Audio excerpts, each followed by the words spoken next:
because Atia and I are going to use this as an internal tool, obviously, to review everyone as well.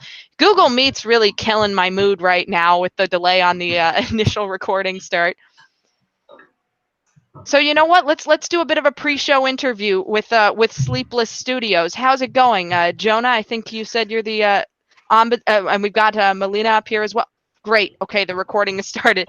So Sleepless, whenever you're ready, the floor is yours. All right, fantastic.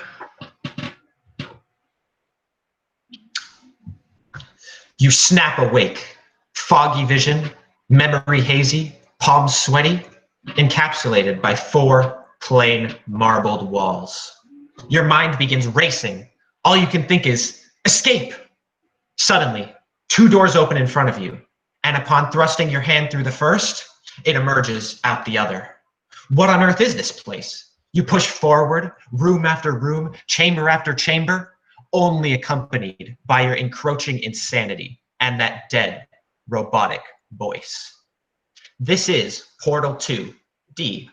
Valve won't make a 3rd Portal game for us, so we at Team Sleepless are giving our take on a 2D version of Valve Software's Portal and Portal 2. The main tool for players to use is the titular portal mechanic. The players will be able to create 2 interdimensional doors that are linked together, allowing players to move between the 2 different points as well as using them to manipulate objects. Anything that goes through the portals preserves its momentum, allowing us to create physics-based challenges that are interesting but also intuitive. This rendition focuses on precise platforming and large interconnected levels, whilst also telling the subtle story from the previous works. We believe bringing this game into the 2nd dimension allows a seamless transition of core mechanics while enabling us to put our own twist on puzzles inside this medium. This game caters towards a large audience of puzzle solvers and sci-fi fanatics alike. We designed it to be approachable, intuitive, and challenging for gamers of all ages, backed by a compelling and ominous storyline. Our puzzles are designed with multiple solutions in mind, making our game replayable and always presenting a new and fresh experience.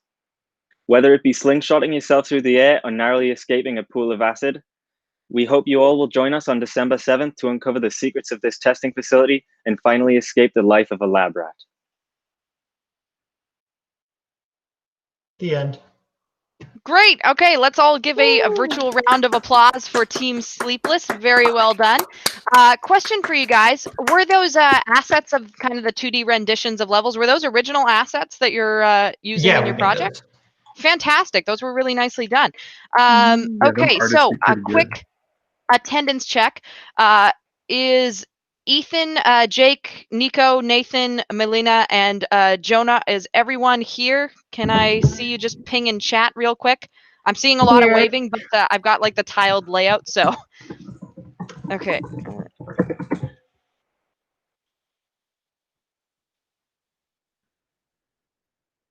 There you Nathan. go. Now we've all talked. And I haven't oh, okay, and I've got Jake here, okay, too. Sorry, the attendance checks are going to be a bit cumbersome, folks. Just the nature of the beast with online classes. It sucks. Okay, so we've got 5 empty boxes up on deck. Let's, whenever you're ready, you can go ahead and feel free to share your visuals. And we'll get going. Okay, so yeah, whenever you're ready. All right. So have you guys ever wanted to play Luigi's Mansion in 2D without all the weird controls and weird, models and textures that comes with 3D? Well, have we got the thing for you. Luigi's Mansion 2D. No emulators, no nothing, an authentic Luigi's Mansion experience. So what do players do here in Luigi's Mansion? Well, you play as Luigi and you go to explore the mansion and find all the ghosts inside to go and save Mario, your brother. You fight all types of ghosts and bosses using the Poltergeist 3000, which is that little red vacuum cleaner shoved up on your back. And then you can use that to collect up all the ghosts, find your brother, save him, and actually get the mansion that you won rightfully, absolutely no scams whatsoever. You can use your flashlight to expose the heart and souls of these ghosts that are trapped within your mansion and free them from their, misery. And then that way you can have the fun of being in your mansion and save the ghosts at the same time. So you might be asking, what makes our game different from the original Luigi's Mansion? For our game, due to its 2D nature, we used pixel art because we are obviously not using 3D models. And unlike the original game, Luigi can now jump and catch ghosts. And finally, our story is more linear than the original game, so all players of all ages can follow along with the story perfectly. And you might also ask, why should you play? And so if you've played the GameCube version, our version is great for you because then you get to experience the nostalgia of playing the first one, but now in a 2D environment. You'll also feel the satisfaction of clearing all the floors and clearing out all the rooms so Luigi can finally have his mansion in peace and save his brother. And it's easier to play than the 3D version because we have more streamlined controls for players of all ages to play. Thank you very much, everyone. We can look forward to our game coming on store shelves sometime in the next 5 years. We're looking forward to everyone buying it. Thank you very much. Whoa. Great job, guys. Very well done. Okay, so I saw some original pixel art in there too. I assume it was original just based on the fact that it was, thematic to Luigi's Mansion. It was very nicely done.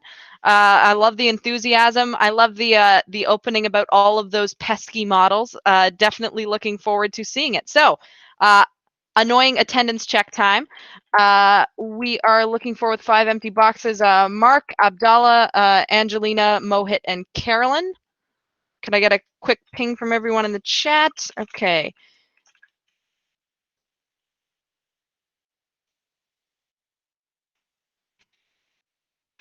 Okay, great, fantastic. So next up, we have Hopeful Goats, formerly known as, oh no, Hopeful Goats is one of the teams that's always been Hopeful Goats. Are you all ready to go? Yeah. Okay, great. So feel free to maybe throw technical your. difficulties? Yeah, I think. Do we need to? We can skip ahead a group if you think it's, Yeah, or if it's only going to be a minute, that's okay. But if you'd prefer yeah, to I think skip skip ahead, ahead then a we can group. come back to. Okay, so next up Sorry about we that. have Delta, and then we'll keep Hopeful Goats on the roster afterwards. I see there's a question from Alex in the chat, so we'll just pause for that real quick. Alex? Yeah, hi. Hey. I did not hear how we're supposed to choose a slot to present.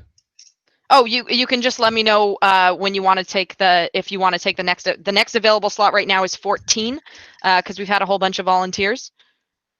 So this if should be your fine. group would like to claim that, then you can. Sure. Okay. What's your team name? Dollar Store Programmers. Dollar Store. Okay. All right. So we have got Delta up on deck then. Do we have someone from Delta who's ready to go? Oh, perfect. Okay. Hello. Wait, okay, I have to actually go to the slides, don't I? Okay. So wait, can you guys see my slides? Yeah, we can. All right, cool. All right, so yeah, hold on. Awesome. So yeah, no worries, no rush, and whenever you're ready, go right ahead. Okay, let me just make sure you guys can see me. All right, so yeah, we are Delta Interactive, and the game we are choosing is Until Dawn. So basically, think about it this way: when you were a kid, I promise you, you must have at least seen or heard of, if not read or played, choose your own adventure game. You know, they're fun. You could have fun discovering the different paths. At the end, you know, it's discovering. So when Until Dawn was made, it was a beautiful game. You could the fates of like people's lives were in your hands and you got to choose. So what we did was we made the bootleg version Until Dawn Light. So the overview is, since we didn't want to, 2D would have been a little too difficult for a game style. We wanted to make it a text base. So we're really focusing on the story and how the multiple paths of and different results can come, or like you can choose from. So the choices you make will affect the later gameplay in the different various ways. So basically why you should invest if you haven't already fallen in love with the game is people who like story-based games and narrative games, you can really build the story in the different ways. If you're unhappy with something, you can go back and make a different choice. And kind of like as the game's main effect is the butterfly effect. So when something like, a little butterfly flapping his wings can cause a tsunami like on the other side of the world. So a small choice you can make can affect huge impacts in the later parts of the story. And it excites players who are playing to see the various effects of what happens. So again, why you should really invest in One Our Game is because it's totally text-based. We're going to have some ASCII art to represent some of the key scenes of the game. Obviously, we're going to make this game so it can run on every single system possible: Nintendo DS, iPhone, PC if you really wanted to, V-Smile if you're really that old school. So all the classic dialogue and oh shoot, oops, we're just gonna ignore that. My bad. All the classic dialogue and voices from the original game will be in the game, and then I'm gonna pass this off to Mike now. All right, hi, I'm Mike. So this is going to be the target audience. Hopefully, everyone would want to play this game, as it's one of the best games ever made because it was made by Delta Interactive, the best studio to ever exist. It has 8 main characters. The ones that we've met so far in just the first chapter have been Chris and Sam and Mike. Those are the 3 that we've met so far, but as the story progresses, we'll meet more and more characters. And I see the invisible paper of death right there, so I'll hurry things along. So each character has their own personality. Oh, I wasn't finished with that slide yet, Caleb. So if you could just push that back, thank you. Each character has their own personality, where you get to decide their fate and get to decide if and how they die, or if they survive, and if they can make it until dawn. Right, and then that should be everything. So yes, can you please buy this game so we can get McDonald's, please? We're very hungry. We're very sleep deprived, and we need a lot of food in order to get this game done. Please buy it. Well done. Okay, so question for you all.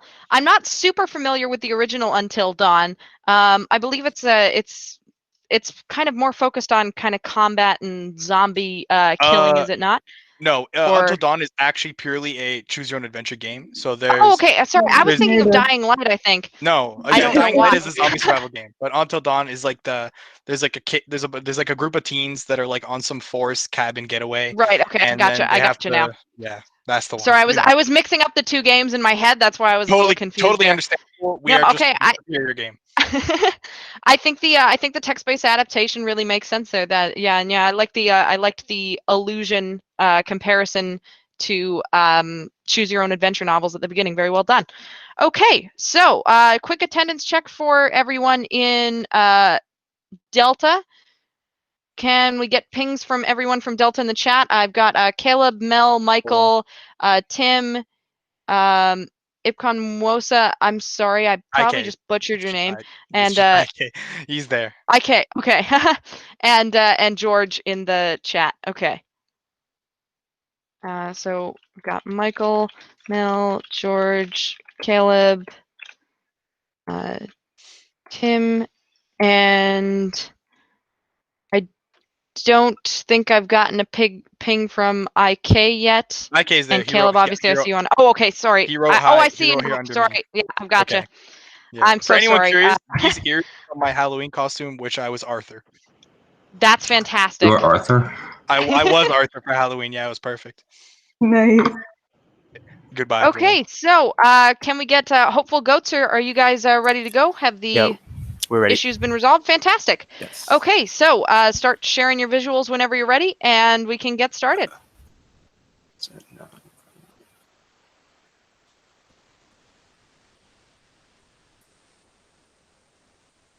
I did not. Monkey is going 9th. Can you see my screen? It's loading. I think it's black right now. Oh, I can see your mouse cursor, but the backwards is black. Yeah, it's fine. Oh, okay, perfect. Okay, yeah. So whenever you're ready. Oh, sorry, Connor. Did you have a question? No. I was about to present, but. Oh, okay. Yeah, go ahead. Sorry, lag. Right. Hello, everyone. How is everyone doing tonight? Good in the chat? Are we all good? All right. Well, it's about to get 10 times better. Welcome to the reimagined version of the mobile game Subway Surfers that we all know and love. What is our game? Our game is a remake of the popular mobile game called Subway Surfers. The main goal of the game is to maneuver your way through a train yard to get away from a police officer who caught you in the act of vandalism. You must dodge oncoming trains, jump over barricades, and use ramps to get away. Will your skills be enough to escape the officer? Fans of the original game will be excited to see the fresh new version of the game that will ignite their nostalgia, bring back tons of amazing memories, and combine them with new experiences. Long queue times in different games, or just want to pass the time? Our version of Subway Surfers is super easy to pull up and play while you wait. But hey, don't get mad at us for you going AFK to beat your high score. What makes our game fun? Subway Surfers has been on mobile since 2012, and I think it's about time that the PC audience gets a taste. With the revamped art style and new game mechanics, it will give players a refreshing experience. You'll be excited to hear that we're bringing back all the old power-ups from the old game, with a mix of brand new power-ups. I don't want to spoil the experience of discovering these power-ups for yourself, but let me tell you, they are incredible. I'm looking forward to seeing you all there at the official release of Subway Surfers on December 7th. Thank you for listening and have a nice day. Okay, very, very well done. Round of applause for the hopeful goats. And I am hopeful that I will be able to play the reimagined version of Subway Surfers soon. Okay, so curious, just question for your group in general. Are you all interested in mobile game development specifically? I noticed you picked a mobile game to adapt, so I'm just wondering. Not specifically, but we're all interested in all types of games, VR, mobile, AR. Cool. Yeah, it's always good to not restrict yourself to a particular kind of development or design context. Okay, very well done. So I'll just do a quick attendance check for the group right now. So looking for Anthony, Colin, Suraj, and Connor. I both noticed your names over your cameras, and Joseph and Mark as well. Okay, so we've got Joseph, Mark, Suraj, Connor, Anthony, and Colin. Okay, fantastic. Thanks very much. And sorry, the the text up here takes time to change. I got so much going on. Okay, so next up, we've got the leftovers. I think are you all ready to go? We've got the working title after the leftovers. Okay, so fantastic. And whenever you're ready, feel free to take it away. Okay. Eyes up, Guardians. We here at Leftovers Incorporated proudly present our take on Bungie's Destiny 2. Our adaptation rockets you to the moon, infested with the Hive, a race of insect-like creatures who have raised the Scarlet Keep to amass dark energy. You have been tasked with infiltrating the Keep and destroying their source of power. Players will find themselves rushing through the caves, finding weapons and killing dozens of enemies with 5 different types of guns and 4 subclasses. There are dozens of ways to take down your opponent, leading to a different experience every time you play the game. Fans of Destiny will be delighted to find that the subclass system has been transferred into our top-down game, bringing you all your favorite abilities like Golden Gun and Shade Step. You'll also have randomized rooms and stages that will change each time you begin a new game to give you a new experience every time. The retro style that comes with the pixel art combined with Destiny 2's original aesthetic creates a distinct blend of both future and past. We took Destiny 2 and put our own spin on it, creating unique sprites meant to be seen from different angles. With randomized loot, weapons, experience, and enemies, players will never get bored of gameplay and will have a new way to experience the game every time they start it up. Thanks for listening to our pitch, and we hope to see you striking down your foes very soon. Okay, very well done. Woo! Yeah, let's hear it for the leftovers. The leftovers apparently being the subclass system. So yeah, cool job describing the way you're kind of adapting down the very complicated aspects of this game into your GDW game. So I am looking forward to seeing that from you all. All right, so for the attendance check for the leftovers, I'm just going to double check what I've got in the groups list on Canvas here. I see a message from Natasha already, and Nathan, Braden. And do we also have Ryan and Harrison? Harrison's yep. Oh, Harrison has just pinged in chat. Is Ryan here as well? I know. Oh, sorry. I don't always see the text. I'm usually looking at the slides and the faces, but I don't always see everyone's name underneath. And for many of you, this is the first time I'm actually seeing your face. I think I saw a message from Ryan in chat earlier. Okay, Ryan's here. Yeah, Ryan's here. He's in the list. Oh, okay. I think he may have stepped away for the washroom or something like that. Either way, no matter, he's here. We're good. So next up, we have working title, and then on deck after working title will be the GUP squad. Can you see my screen? Yes, we can see your screen. So whenever you're ready, you can go ahead and present.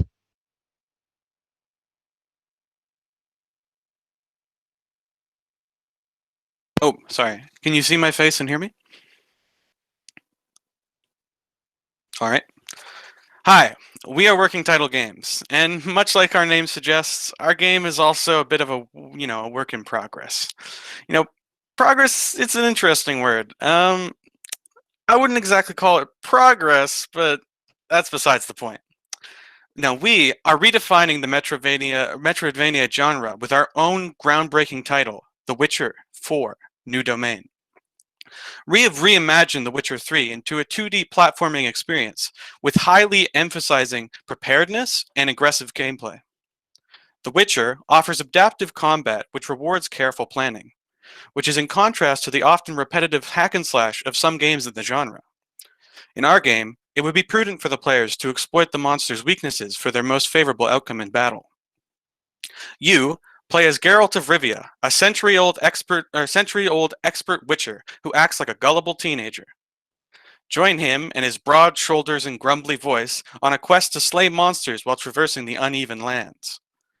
Geralt wields his classic two swords that are essential for slaying: steel for humans and silver for monsters. He's equipped with simplistic bombs, potions, and magic as well, all to serve his goal of eradicating the beasts and abominations of the land. Now, why our game? Our game offers players a refined experience of quick and satisfying combat in a 2D space, as well as giving players decent options and time to plan out their next actions. Now, I know all of our adoring fans are anticipating the release of our game, and I assure you it will be out December 7th, 2020, 3 days before Cyberpunk. Now, that's all I have for this presentation, but I hope you enjoyed.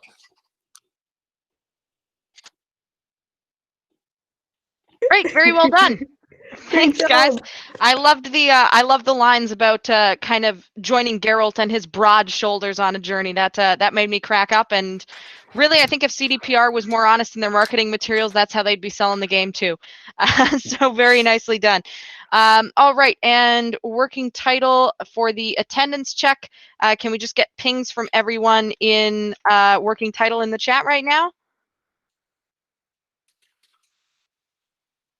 Okay, so we have got Joshua, Matthew, Mateo, Emmanuel, and Dylan, and that is everyone that I have in working title on Canvas. So yeah, very well done, guys.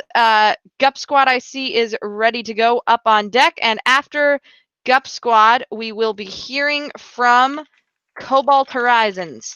So Cobalt Horizons, get ready to go after GUP Squad, and in the meantime, GUP Squad, whenever you are ready, feel free to take it away. Okay, I guess we shall start. Yep, whenever you're ready. A boy lives alone, uninterested in the real world. Technology is his passion. He finds much more. He feels much more at home when he's disconnected from the real world, the physical world. When a mysterious force threatens a fully corrupted virtual escape, he finds a way to enter a digital world through a headset. Now he must take action to save both worlds, physical and digital. Welcome to Pistol Whip PC, a popular VR game made into a 2D side-scroller rendition. Now, why should you play Pistol Whip PC? Well, the entire purpose is to give people the Pistol Whip experience that you would get in VR without the need to spend thousands of dollars on all the equipment. So it is a nice, cost-effective version that you can play without needing that. As a quick summary, we have a fast-paced rhythm shooter, just as expected from Pistol Whip Remake, where you will run through a digital world saving the universe.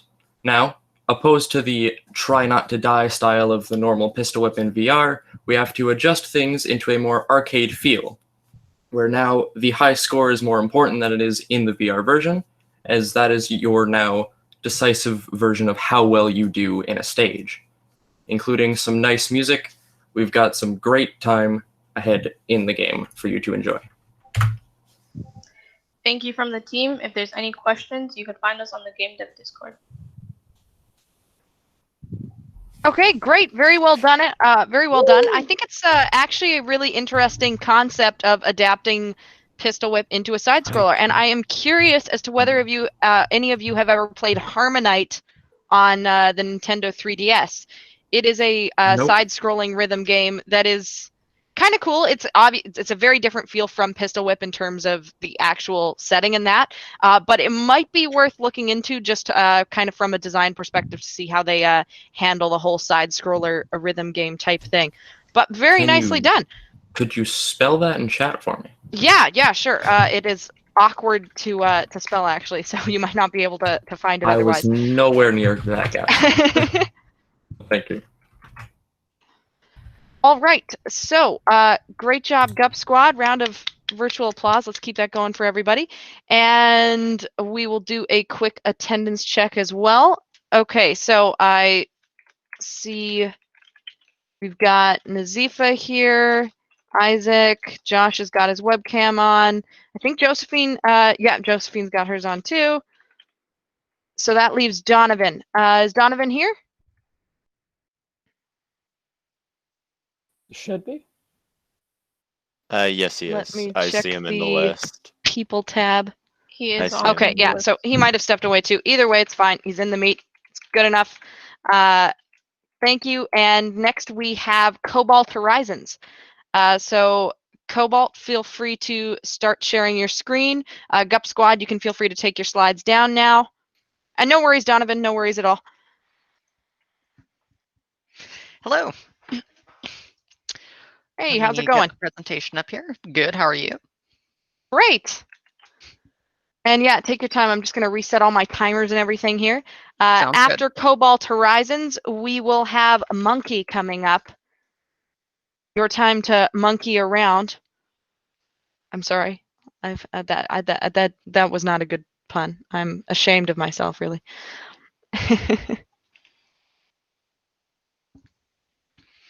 Okay, presentation.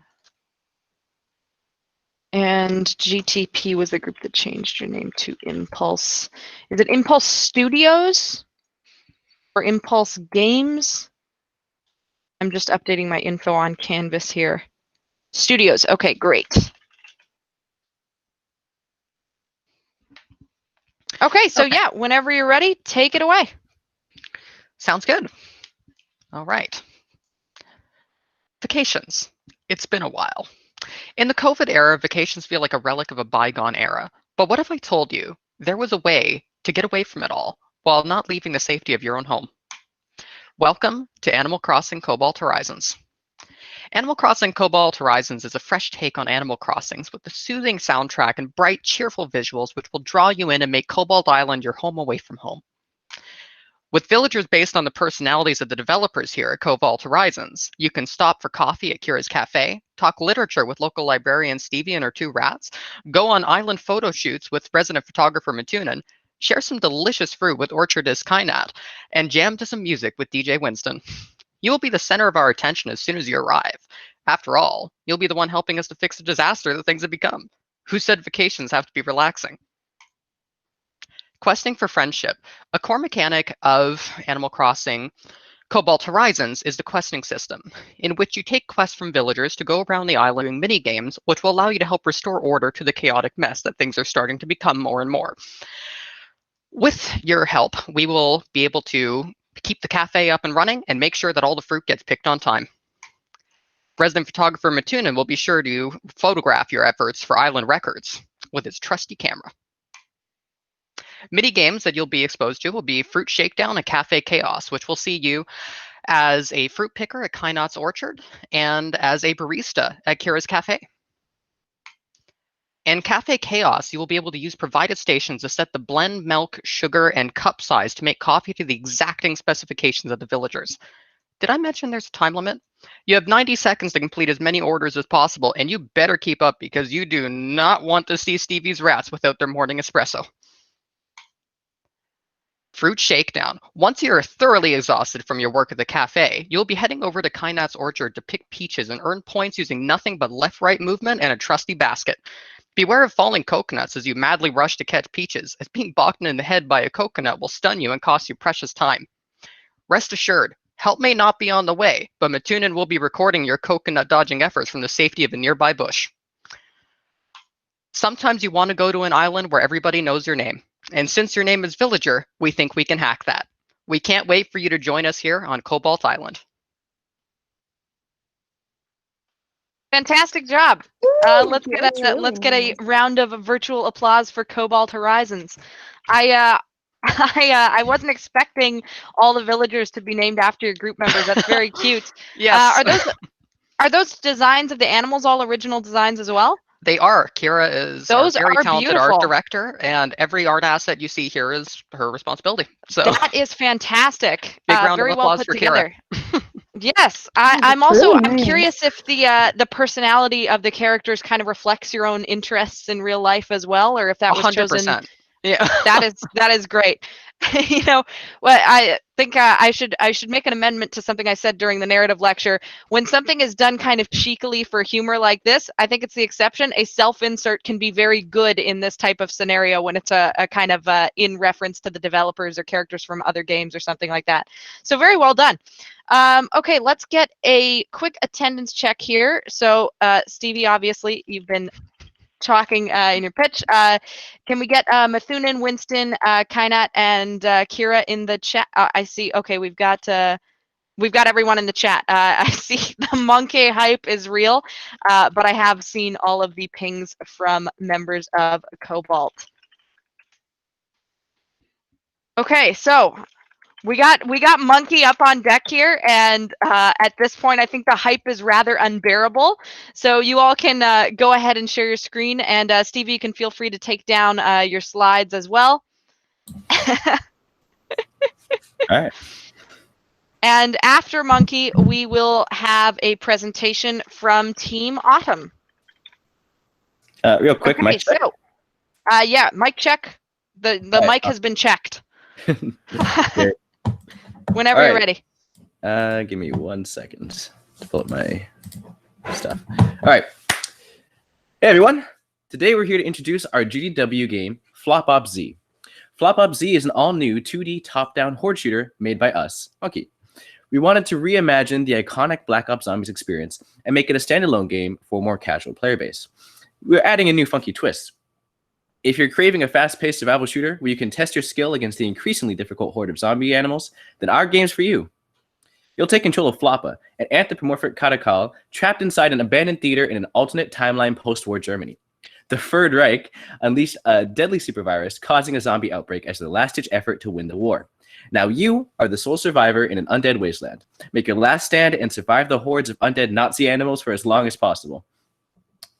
The main premise of our game might sound somewhat similar to a pre-existing game mode, Dead Ops Arcade. However, that mode takes quite a few liberties that we felt took away from the core zombies experience. Our game operates on a wave-based system. After you kill all the zombies in a round, you will enter the next round where a slightly stronger horde will come after you. Undead zombies will spawn behind and then destroy barriers placed throughout the map, and zombies will chase down the player throughout the map, taking the shortest route. Killing zombies will net you points, which can be used to open up new segments of the map and purchase items such as weapons and ammo. The player begins in the main lobby of our map that will serve as the beginning area of our game. It only comes with one barrier that zombies can spawn from, making the main lobby a place for the player to learn the controls before the difficulty is increased. The players will continue the difficulty of the game, since after unlocking each new area, the amount of zombies and barriers will increase. And when new sections of the map are unlocked, that means that unlocking more areas brings new possibilities and also increases the difficulty further. Now, a little issue in translating from FPS to top-down is that players lose the ability to aim for heads, right? So something that distinguishes high-skilled players from others when aiming for the... Looking for something similar to raise the skill ceiling, we chose to feature an active reload mechanic, similar to Gears of War. Now, players who can time their reloads well fire more powerful bullets and have shorter reload times. Those who fail, jam their gun. This mechanic can often be ignored, and it won't raise the skill floor. Now, while the player is blasting through zombies, some zombies will drop power-ups that will give the player an advantage. Some of those buffs include a damage buff, which increases the damage of each shot, a reload buff that makes it so the player no longer needs to reload for a short time, and double points buff that will increase the amount of points the player receives whenever they kill a zombie. Flop Op Z will be an experience you can pick up and put down easily, focusing on a more casual and arcade-like experience. The game will be released for free and open source, so dedicated modders will be able to port their game to any platform you want, including mobile, completely free. And it's available, well, as you can see, everywhere. We hope you'll enjoy your game. Make sure that you pre-order, because we all need to pay child support, and we'll see you at E4. Very well done. Thank you, Monkey. I am wondering if the decision to make the player character Floppa, when was that made in the semester? I'm just curious. It was made very early on in the process. Yeah, We decided, that that doesn't really surprise me. Yeah, our group name is Monkey. It's a great meme, and we thought for our game, you know what? If our studio is a meme, let's make the game a meme too. And so we decided, yeah, you know what? Flop is the way to go. I can respect that. Okay, so can we get a ping from the members of Monkey in the chat? Feel free to just keep saying Monkey. Okay, Ricardo, Kai, Anthony, Nicholas, hi there. Okay, Atia, are you in Monkey now? Is that what's happening? Yes, actually, yes. I'm sorry. I've made myself an honorary member. Anthony, okay, I think we got everyone. We got everyone from Monkey there, so we are good. All right, so Monkey, thank you very much again. Rounds of applause are just disappointing in online classes, but you know we'll make up for it eventually the next time we have an in-person game con. And after Team Autumn, we will have Team Slime. So Team Slime up on deck, and you guys can get ready to present. Team Autumn, whenever you're ready, feel free to take it away. Okay, can you hear me? All right. Yes. Hello, everyone. I'm Alexi, and this is Team Autumn's Mario 64 reimagined 2D video game. You play as Mario and journey on a quest of discovery. Players will be tasked with solving puzzles in order to find all the stars and rescue Princess Peach from Bowser. Bowser has hidden stars all over the Mushroom Kingdom, and it's your job to find them all. Each level contains a certain amount of stars, and Mario must get them to progress to the next level. We have many exciting things to show you. Moving away from Mario 64's 3D world, we have developed a 2D platform for the player to experience Super Mario 64 from an alternative perspective. There are original levels that will challenge the player to think differently on their quest to discover the path through. Everybody, whether they be avid gamers or casual, young or old, will enjoy this game to the fullest extent. And most importantly, we are dedicated to bring you a new and authentic Mario experience while staying true to the roots of our predecessor. We are hoping to bring you, the player, on a journey that you will never forget. Thank you. Very well done. Great job. All right, so Super Mario 64, I guess if it's in 2D, or we could call that like Super Mario 32, I suppose. Very well done, Team Autumn. So we will have Slime Studios up on deck. And from Team Autumn, Super Mario 8, Sivanesh makes a good point there. Could I get an attendance ping rather? Alexi, I saw you were speaking, obviously. Xavier, Jaden, Joshua R, and Robbie. I think Robbie was already in the chat. And so looking for Xavier and Jaden. Just gonna check the. No I see from Jaden's Xavier. here. He's not here. Oh, okay. And Jaden. Okay. So, Slime Studios is up next. I see you guys are all ready to go. And after Slime Studios, we will be having Brain Dead Development. You guys, that would have been a good name for my group. I'm talking about myself. The people I worked with were very talented. Anyways, Slime Studios, whenever you're ready, you can go ahead and take it away. Okay. Hi, we're Slime Studios, and our game is Alien Isolation 2D. First, I'm going to tell a spooky story that depicts what gameplay may hold for players. So imagine you're stuck on a space station, drifting endlessly through space. Imagine there's a creature on that space station that is smarter than you, bigger than you, and faster than you. Now imagine being chased and hunted in the dark. It sees you, you run. You go into a narrow corridor and run towards the door as quickly as your legs will allow. You breeze through the door and find yourself at another door. Oh, come on, you mutter in frustration. You turn around and stare at the creature for a few moments in fear.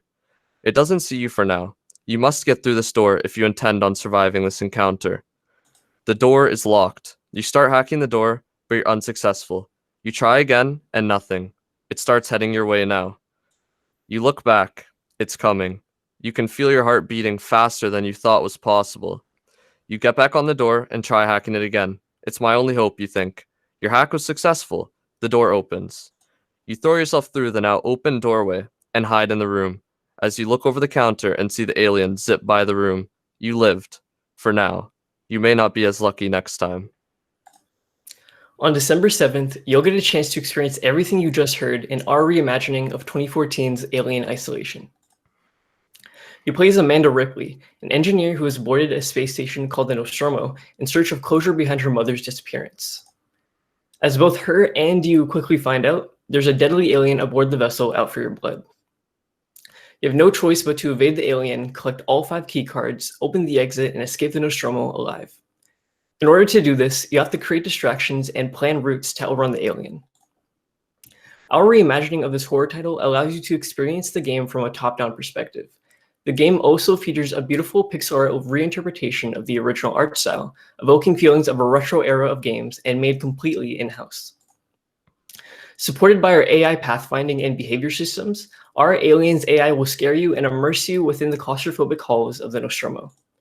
If you're into horror, stealth, retro games, or just want an immersive experience, Alien Isolation 2D is for you.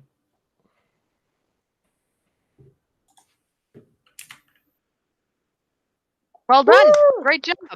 I really liked that that vignette at the beginning. It did a fantastic job of kind of setting the scene of the tone that you'll have in your game. I'm really looking forward to playing it. Okay.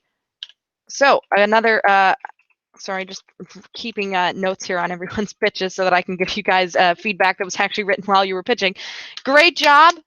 Great job, Slime Studios. Virtual round of applause. I see the chat is getting much better at this with the long copy pastas of clap emojis. Very well deserved.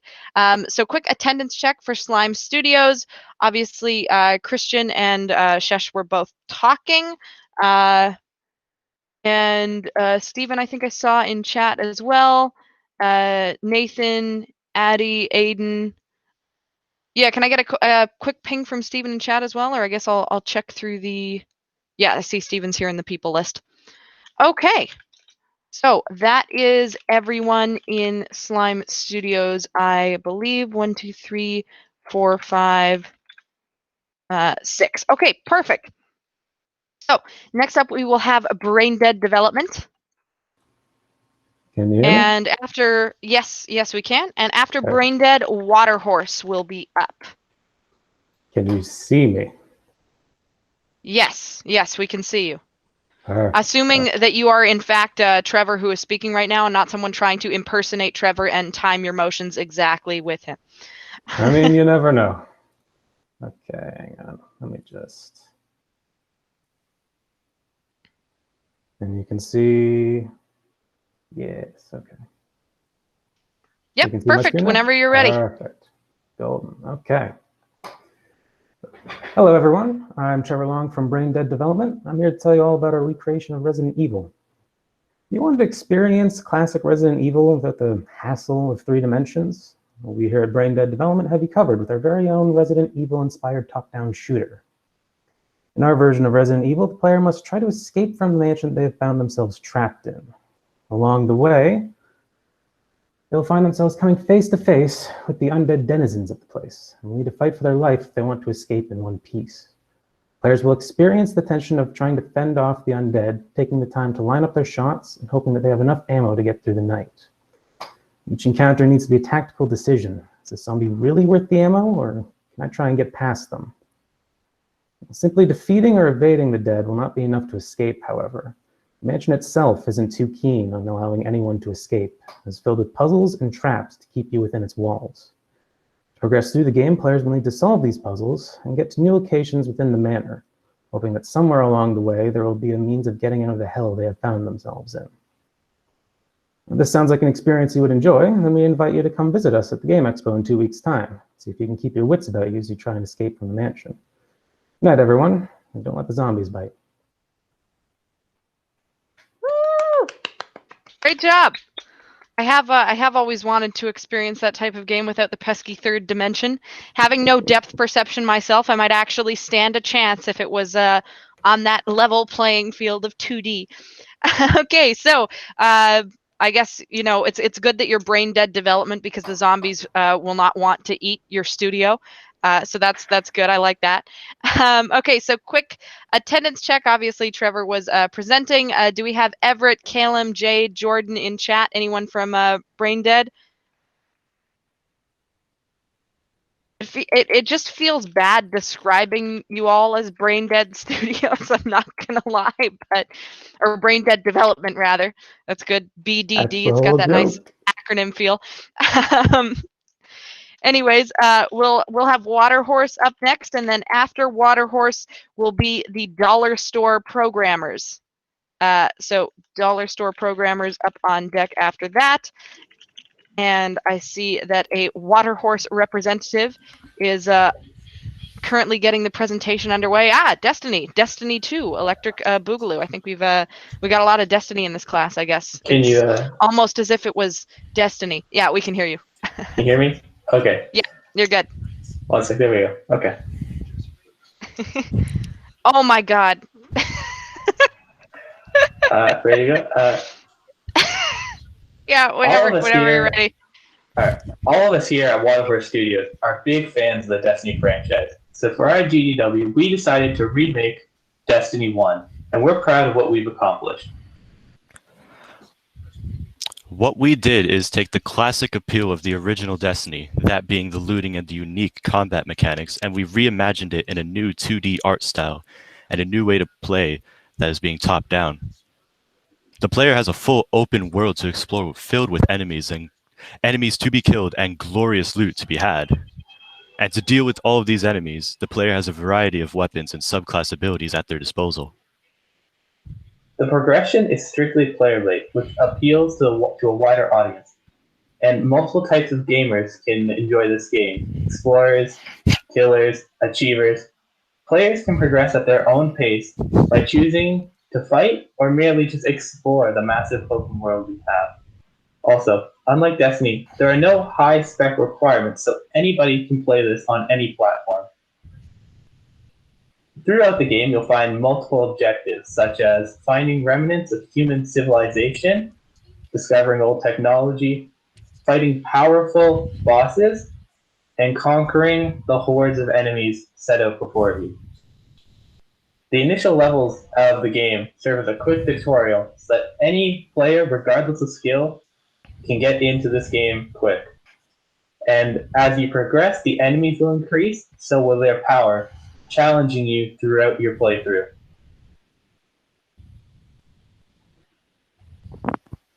Now, what differentiates our rendition of Destiny from the original is the fact that players are able to play this version of Destiny on their PC. And our version is a top-down 2D game, and the hardware specifications for this game are extremely low compared to the original. So yeah, that is our game. I hope you're ready to take your insanely expensive copy of Destiny 1, throw that out, and pick out our copy instead. Thank you for listening, and I hope you enjoyed. Very well done. Let's hear it for a physical copy of Destiny, so convincingly portrayed by Cameron, who is sure to win a quarantine Oscar for that particular performance. So I'm just curious: are we going to have a war between the Destiny groups? I forget which if it was. I think it might have been Hopeful Goats that was the other Destiny group. I made the mistake of writing down just team names and not game names. Leftovers. Okay, so we're gonna have a war between Leftovers and Waterhorse. Calling it now. I mean, ours is the original. Does Leftovers have Vault of Glass though? Yeah, we have Vault of Glass, therefore we automatically went GG Nori. So can we get an attendance check from Waterhorse in chat? I'm a bit concerned. I didn't actually see Cameron during that pitch, so I want to make sure he's here. He's there. He's there. He's being I'm here now. possessed by. Oh, okay. You're okay. It's that's a relief. I'm not okay. It hurt to take off. He was originally absorbed by Destiny. Well, it Cameron was Destiny. fate. I mean, I have been playing since launch, so.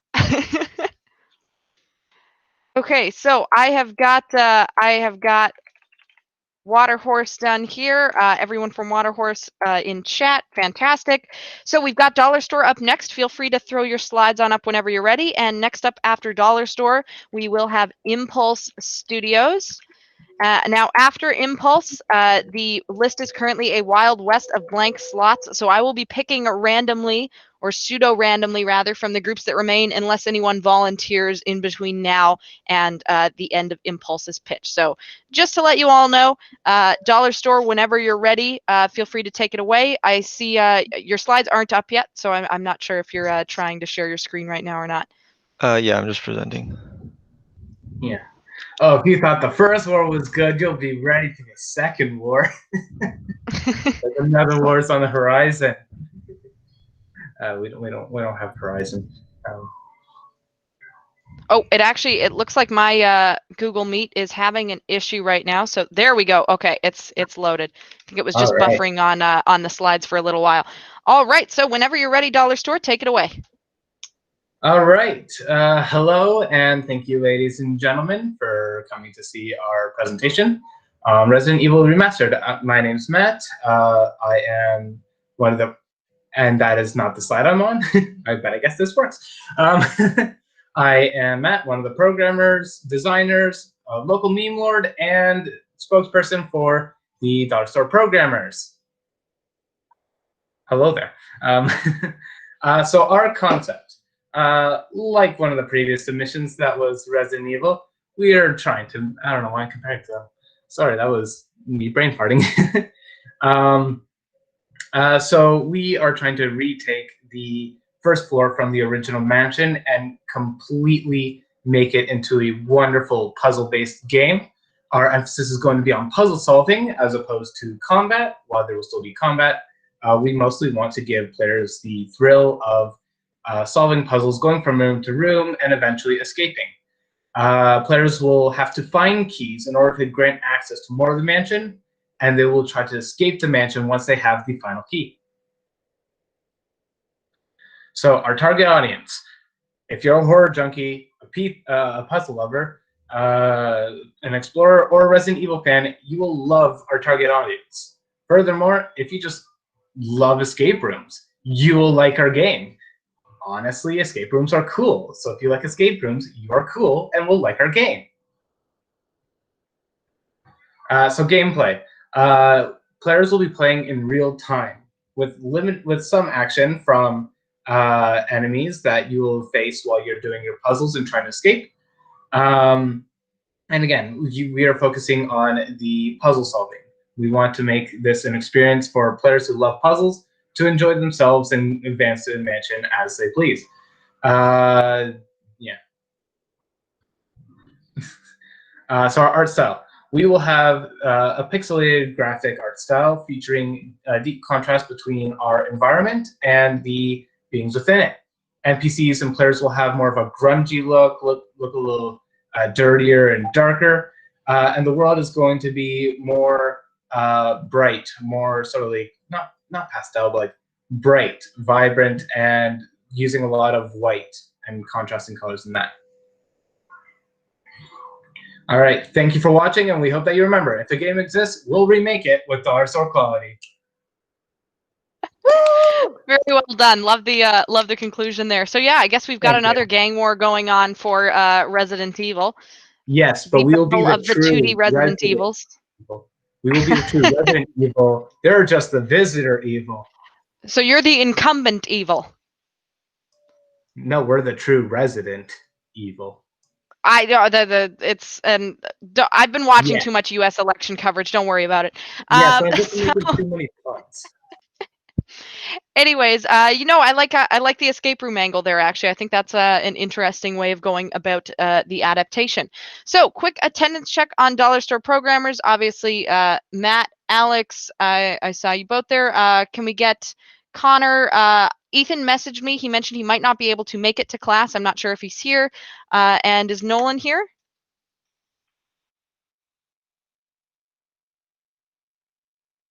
I don't think I see Nolan in the chat Sorry. list. Nolan actually recently dropped from the program, so he's okay. not in. Yeah. No worries then. No worries in that case.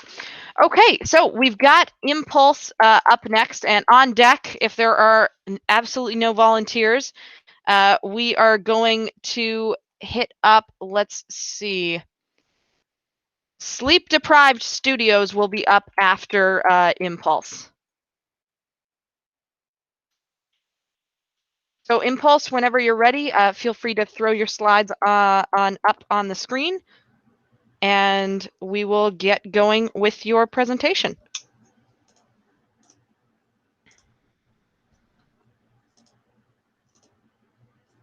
Do we have Yeah, just had Oh, there we go. Okay. few tech issues going on with my No computer. worries, Patrick. No worries at all. Okay, so whenever you're ready, feel free to go ahead and take it away. All right. Hello, and welcome to the game pitch from Impulse Studios for our remake and adaptation of the Spider-Man game released on PS4. And here's an important question that comes up in a lot of discussions all throughout communities. Who's your favorite superhero? Popular answers can include stuff like Superman, Batman, Captain America, but Spider-Man is usually on everyone's list somewhere. That's because his powers are some of the most intriguing and interesting to look into as what you could do with them. And one of the most interesting ones was the web swinging. Sony's one of the best-selling games for the PS4 was their Spider-Man game. Over 13 million units, top 10 games, and beat other titles such as Monster Hunter World and God of War. As such, we've decided we want to take the web swing mechanic they invented in 3D and adapt it into a 2D function to get a true arcade-style experience built around getting a high score as you swing throughout a city, doing aerial tricks, and just having a good time as you live out your wildest fantasies as Spider-Man. The web swinging in Spider-Man needs to feel natural. It needs to be acrobatic and fun, fast-paced to really make you feel like you're swinging through. There's a core mechanic to the original game, and we want to make it the central mechanic of our game. As the meme at the time when the game came out was, it really made you feel like you yourself were Spider-Man swinging throughout the city. Hi, my name is Josh. I'm another member of Impulse Studios, and I'll be talking about our objective. The objective of our game is so that you can web sling from the beginning to the end so that you can be very cool and style in the air from building to building. If you're a filthy casual, then you'll just be swimming very, very normally. But if you're an elite gamer, then you will be styling through the air, getting the most points as possible. You'll have so many points that you'll be wishing that you can convert your points to money, but you can't. So sucks to suck, I guess. And why should you play? So the game will be very enjoyable. It will be so enjoyable, in fact, that you will be thinking that you should be paying for the game. But guess what? You won't be. It'll be free. The game will be free, and that opens up a lot of possibilities for many, many people to get the game. If you really enjoy bodying your friends in games, looking at you, Matt, then you'll be able to achieve high scores and beat your friends. And of course, the game is being played in short bursts. So because of that, you'll always have time to play. Thank you all for listening. I will see y'all on December 7th. Very well done. I like the focus on kind of the navigation mechanic as being a core piece of your adaptation, simply because obviously you nailed it with your intro there, and just saying that kind of that moving as Spider-Man and his cool abilities is really a huge part of the core appeal of that experience. So very well done. Were those Spider-Man sprites original that I saw in the slides at one point? Those were very cute. I don't believe those were. We're still working on how, if we want to go with a sprite design, or if we want to go with similar to what Cuphead did with more just hand drawn as sprites. Oh yeah, that's fair. Our actual sprites are going to be Good very, representative selection either case. yeah, our actual sprites are going to be very kind of close to that side. That's the kind of art style we're going for. Cool. All right. So Joshua, Patrick, and Ryan have all been speaking. Can we get Ewan and Gabe in the chat quickly if you're here? Fantastic. So everyone from Impulse is there. And next up, Sleep Deprived Studios. Are you ready to go?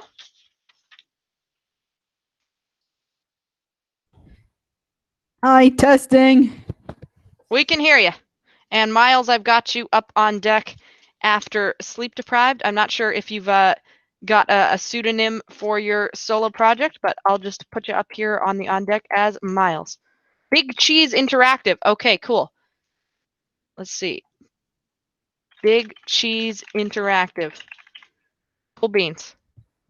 Right, you see my presentation, yes? Yep. So whenever you're ready, Ariana, Sleep Deprived Studios, feel free to go ahead. So, hello, everybody. We are Sleep Deprived Studios, and we are here to present you the greatest game, the Henry Stickmin Collection, the text-based version. This is the greatest game. So we are hoping to do an ASCII version of our game of the game here. We're doing escaping the prison, infiltrating the airship, and fleeing the complex. And so we have taken the game from its Flash version, and we have turned it into this glorious ASCII art here, made by myself, Ariana Catherine Thorson. So our concept is a text-based version of Henry Stickmin with a use of ASCII for our iconic items, and if we reach many of the endings in the game with a great comedic tone. And what it is, we don't know yet, or you don't know rather. So we have kept everything under wraps. It'll be interesting once we are released on December 7th. So keep your eyes peeled for the release of Henry Stickmin, the text version. So remember, it is a choose-your-own adventure with multiple endings and a different level selection and backtracking. And thank you all for listening. Woo! Very well done. Great job. So I like the introduction of the ASCII art there, having turned Henry Stickmin into, as you said, glorious text-based gameplay. All right. So attendance check for Sleep Deprived Studios. Obviously, we've got Ariana here and Right William. here. I see you in chat. Right And here. Sivanesh, right? Great. We've got Ryan here, and I think Kevin is in this group, if I'm not mistaken. Is Point out Kevin that Lily, in the? unfortunately, has dropped out. Sorry, who? Lily Wu. Oh yeah, I actually have that on Canvas. She's not registered in the group anymore. That Mhm. is unfortunate to hear. Kind of sad about that. Oh wow. I see Kevin showing up in the people list, so I'll just assume he stepped away for a moment for the washroom or something like that, and I'll have him here on the list. Question in the chat. Owen and Josh and I named our GDW group Ominous Games. there's a story behind that name. I'll tell you all sometime. But that was our team name when we were in GDW. All right, so next up we will have Miles representing Big Cheese Interactive, and after that, picking kind of at random here, let's have Team Winter up after that.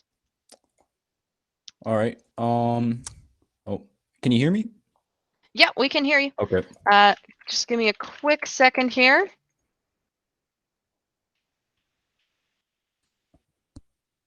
Okay, so yeah, whenever you're ready, feel free to go right ahead. At Big Cheese Interactive, we wanted to make a game that would push the boundaries of what games already provide. And so that's why I am pleased to announce that our project Melody is the first ever Strand type game. Now, what is a Strand type game, you ask? Well, let me just show you. So in Melody, you play as a nameless character. All you know is that they're a former actor and that they love script writing. Now, they've decided to take this on as their main hobby. And it's a very simple concept. All you do, right, is you open your email and you basically just have a sort of idea. Like someone emails you an idea about what type of rap song they want. And from there, you can basically just craft that song based on things that relate to the subject matter. It's all very simple, and you'll have a lot of fun with it. There's totally not like some problem with let's just say, I don't know, an alcohol addiction that you're gonna have to deal with. So let's move on here. Now, as you can see, the map of Melody is based in your character's home. Working from home is a pleasure. However, there is one minor problem. You see, they have a power issue. Now, hang on, whoops. Now, the problem is that there's a power issue, all right? For some reason, there's just the power keeps going off to the house. So you'll be having to access the basement area a lot while you're working or when you're, just walking around taking a break in the kitchen, also known as the booze area. Speaking of booze, crippling alcoholism let's just say it's quite the hindrance to your work. Now, your character will from time to time want a little bit of a drink. And it is very important that you balance too much and too little. Too much can result in things being blurry. Your character will be fading in and out of consciousness, which could result in lost time. Also, too little will make your character unable to work, and they will simply just refuse to actually write out the script. Also, I forgot to mention, but there's a time limit to this. You have to hand in these scripts. Oh, yes, and the tasks. Now, remember how I mentioned that your character was a former actor? Well, let's just say he wasn't the most liked, and he's got a few, shall we say, loose ends to deal with. Basically, your tasks are going to range from dealing with calls from multiple, and I mean multiple, ex-wives, and also people randomly peeing on your lawn. Why they do that, I have no clue. Anyways, Melody looks to be the first Strand-type game, and honestly, it's fine. It's simple. Just make the script, deal with crippling alcoholism, and just deal with the task. There's totally not some hidden lore thing that I'm keeping very vague in this presentation for you to come find when you play our game. Anyways, that's it for me. Thank you for listening to our presentation of Melody. Let's get a big round of applause for the very interesting game concept presented by Big Cheese Interactive. And sorry, were you saying Strand type game or SRAND yes, type game? Strand type game. Okay. This is the first of its kind. I'm still not exactly sure what you mean by that. I'm going to be honest, but you know what? Don't worry. Once you get into the game and start playing, you'll soon realize what that means. You'll understand. I'm just glad to see an idea that I if I recall correctly, was generated from the random prompt generator exercise. Right. Go so far in the development process at this point. Very well done. All right, so we have got Team Winter up on deck, and after Team Winter, I know there's one group who has to go a bit later because of a work conflict. I think it's Challenge 2 Group 13. That's your name on Canvas. That has to go a bit later. So after Team Winter will be Group 22 Studios. At least that's your name on Canvas. If you've changed your name since then, please let me know and I'll just update your data on Canvas. So Team Winter, whenever you are ready to go, feel free to throw up your slides. Yeah, we can hear you.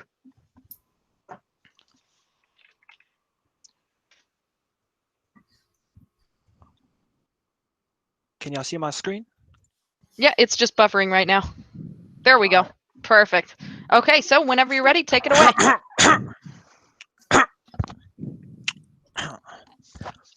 Good afternoon, fellow virtual world lovers. My name is Ahmed from the pristine Team Winter, aka the coldest team to do it, aka the team in the north. Today, me and my goons, consisting of Miss San, Kieran, and Josh, have brought you a groundbreaking evolutionary video game adaptation, Zell Trivia. What is Zell Trivia, you may be asking? Zell Trivia is a text-based video game with a combination of The Legend of Zelda and trivia. In Zell Trivia, you will play as the main character, an elven warrior whose lover Zelda has been kidnapped by the giant spider boss Goma, who for some reason loves trivia questions. Throughout the game, players will need to trivia their way through the trenches of Goma's domain. The idea behind this concept is to challenge players' knowledge of Zell Trivia as they progress through the levels. Do not fear, however, for if your knowledge of Zelda is repulsive, our game is made to educate you.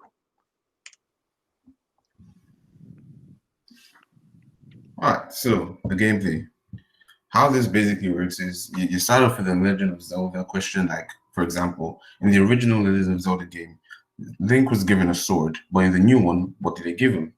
So you get your options, you pick, and it moves you onto the right path if you get the right answer. If you get the wrong answer, you lose points, and you have to answer another question.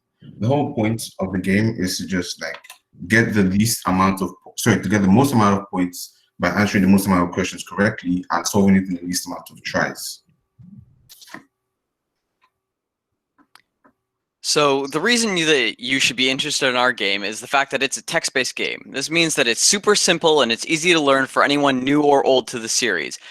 Our game will also be on all platforms. You can find it on PC, Xbox, PlayStation, even something as old as your grandmother's flip phone. Our game is the Legend of Zelda game. Why wouldn't you want to play it? It's one of the most famous series of all times.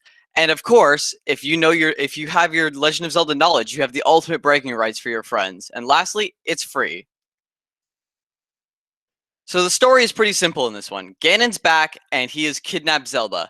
He's kidnapped Zelda and taken her to the dungeon in Gerudo Village. You have to go through the dungeon and solve the questions to fight his minions and save the world.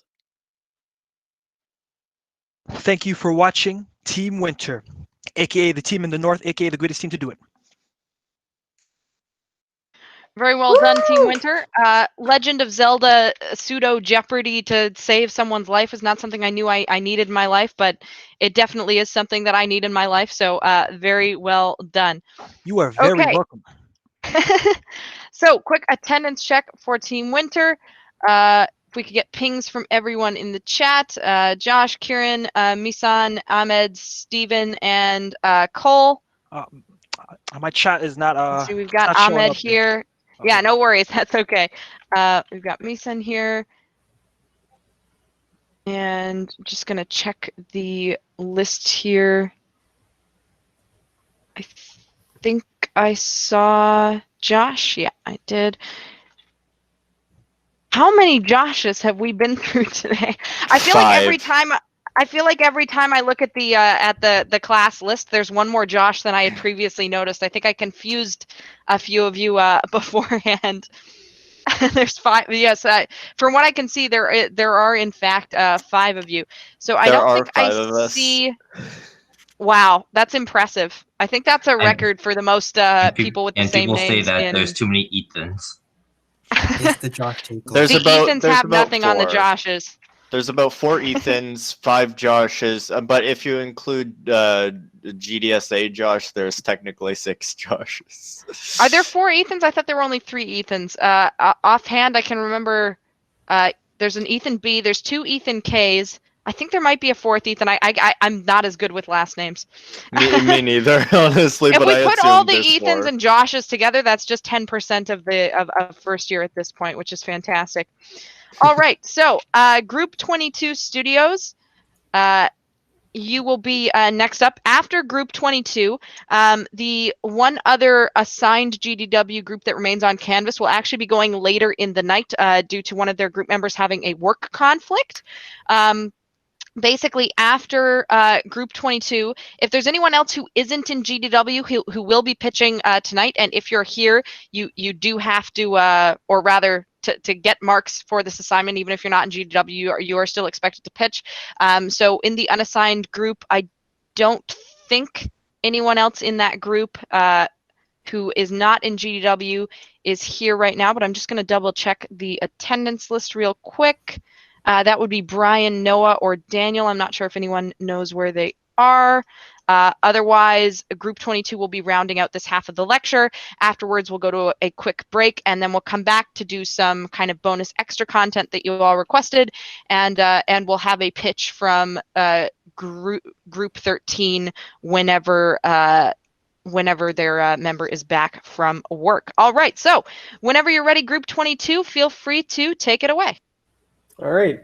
Hello there. So today I'm going to be giving a rundown on our games. So what we have done is we have remade the slightly popular Steam game Golf with Your Friends.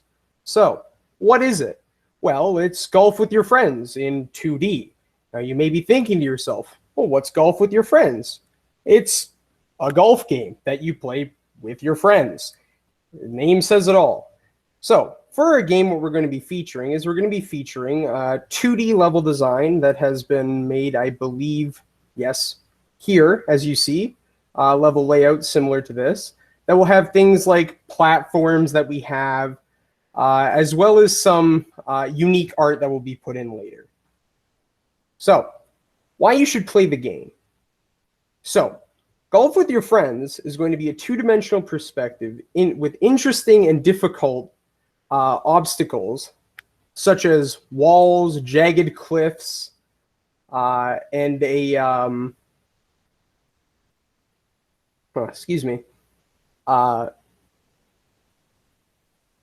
to provide a fun experience for players.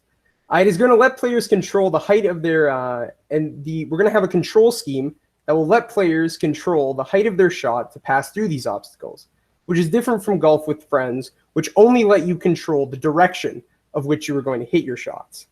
The terrain will enable you to go through these in multiple ways. As you see in this level, there's a small gap below the one jump there, meaning if you wanted to, you don't have to continue forward. You can go backwards and skip through parts of the levels.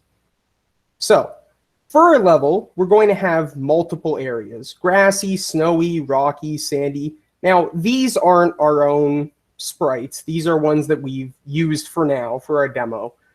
We will be making our own later on.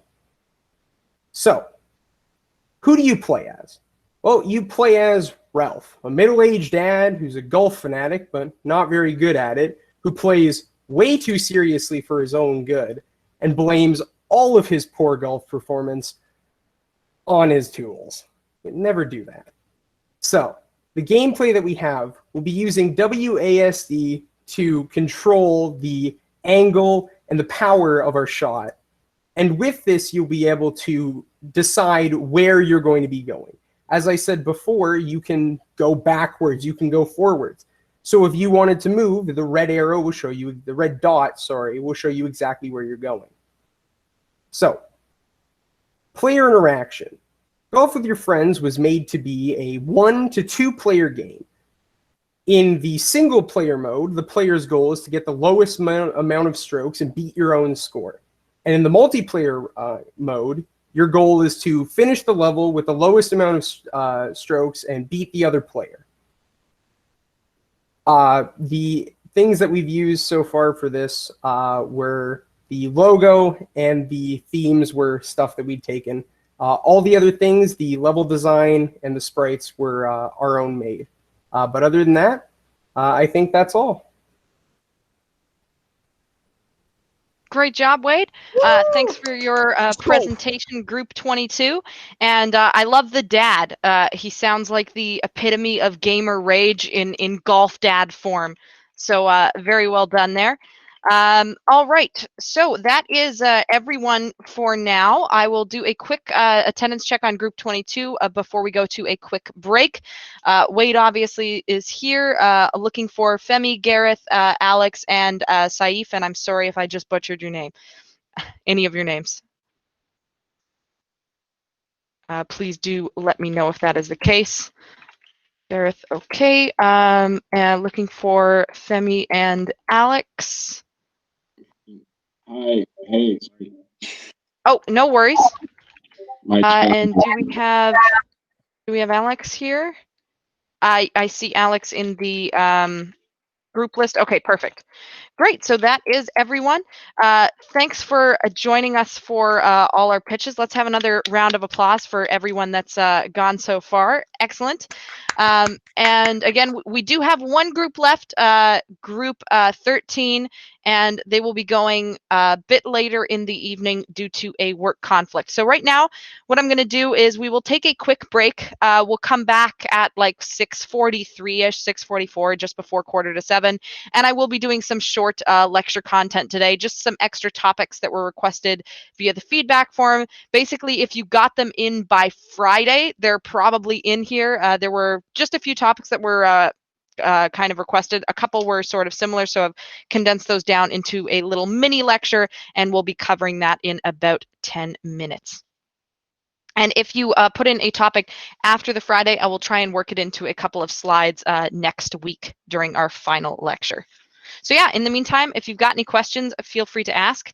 And I'm going to get set up on my official rig for the lecture, which is going to be, yes, a return to Spy. So anyone who showed up right before the lecture started, or maybe was a few minutes late, you're in for what will hopefully be a treat.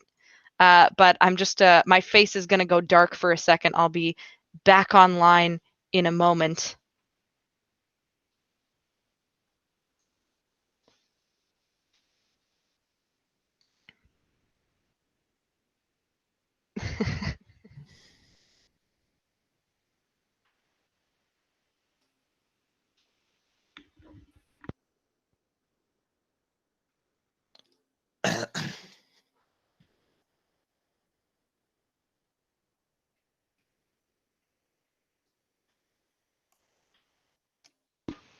I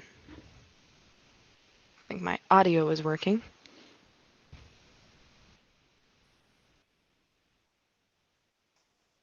Okay, this should be good.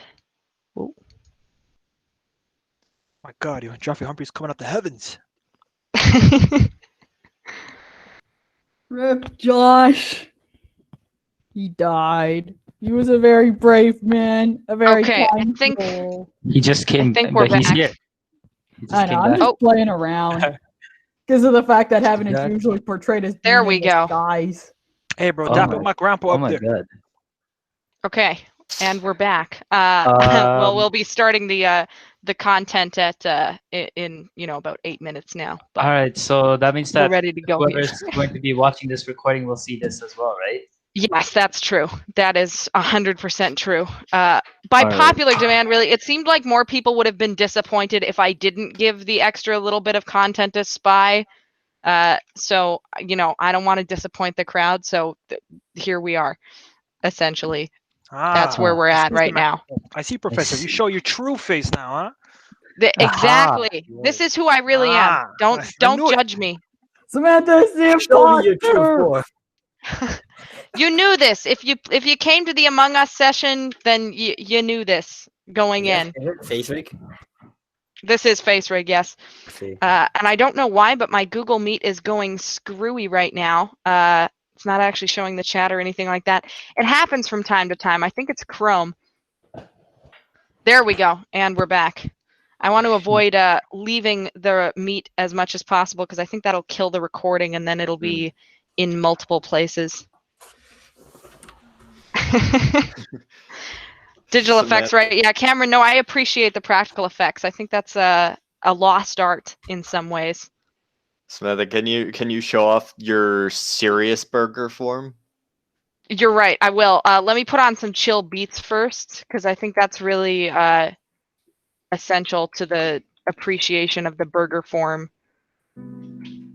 Okay, here we go.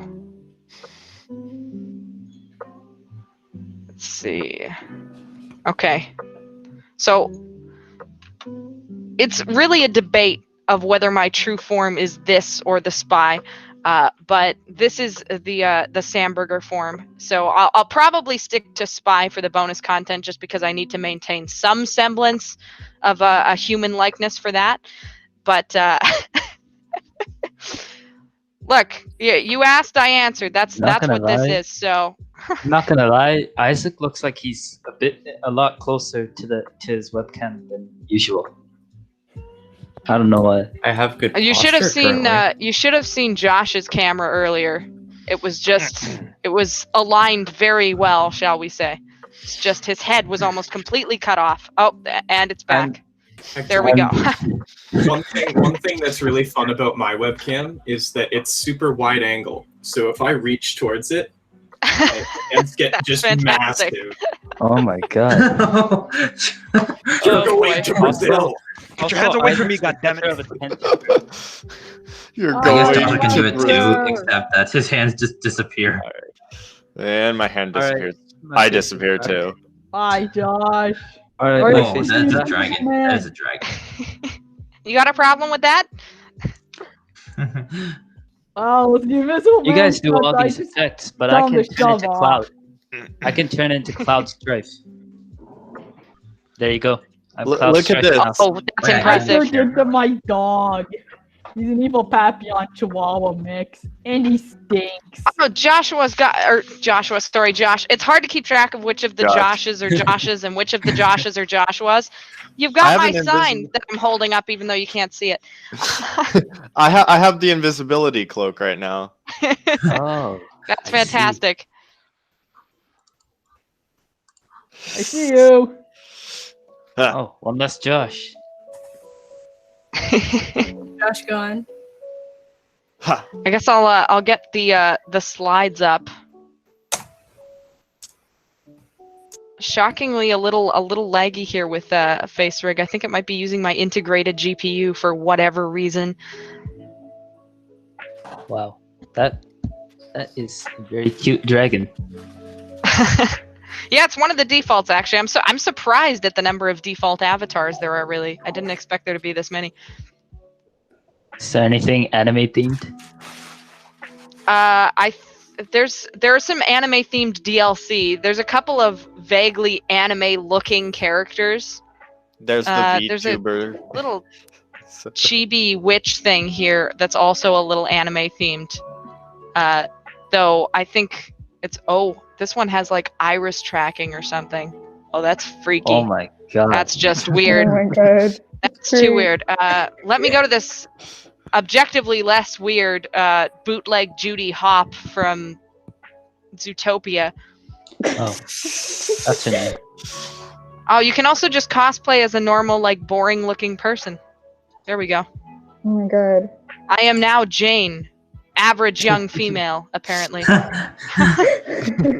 the average young The female. retargeted one is weird because it uses like any noise that's in the landmark detection at all, and just I can really move Jane's hair around, can I? This is fun. Oh, Cameron's back to being Destiny. Oh, and now you're a rapper. We can all have the He's the alternative skins for the lecture. I don't have that. This is my Okay, Nathan wants me to go raw, so rah! There, you happy?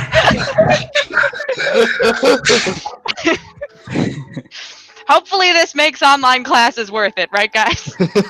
Yeah. Oh, there's like a robot thing. Oh, Introducing the I am new a game, cyborg Dinosaur now. Professor.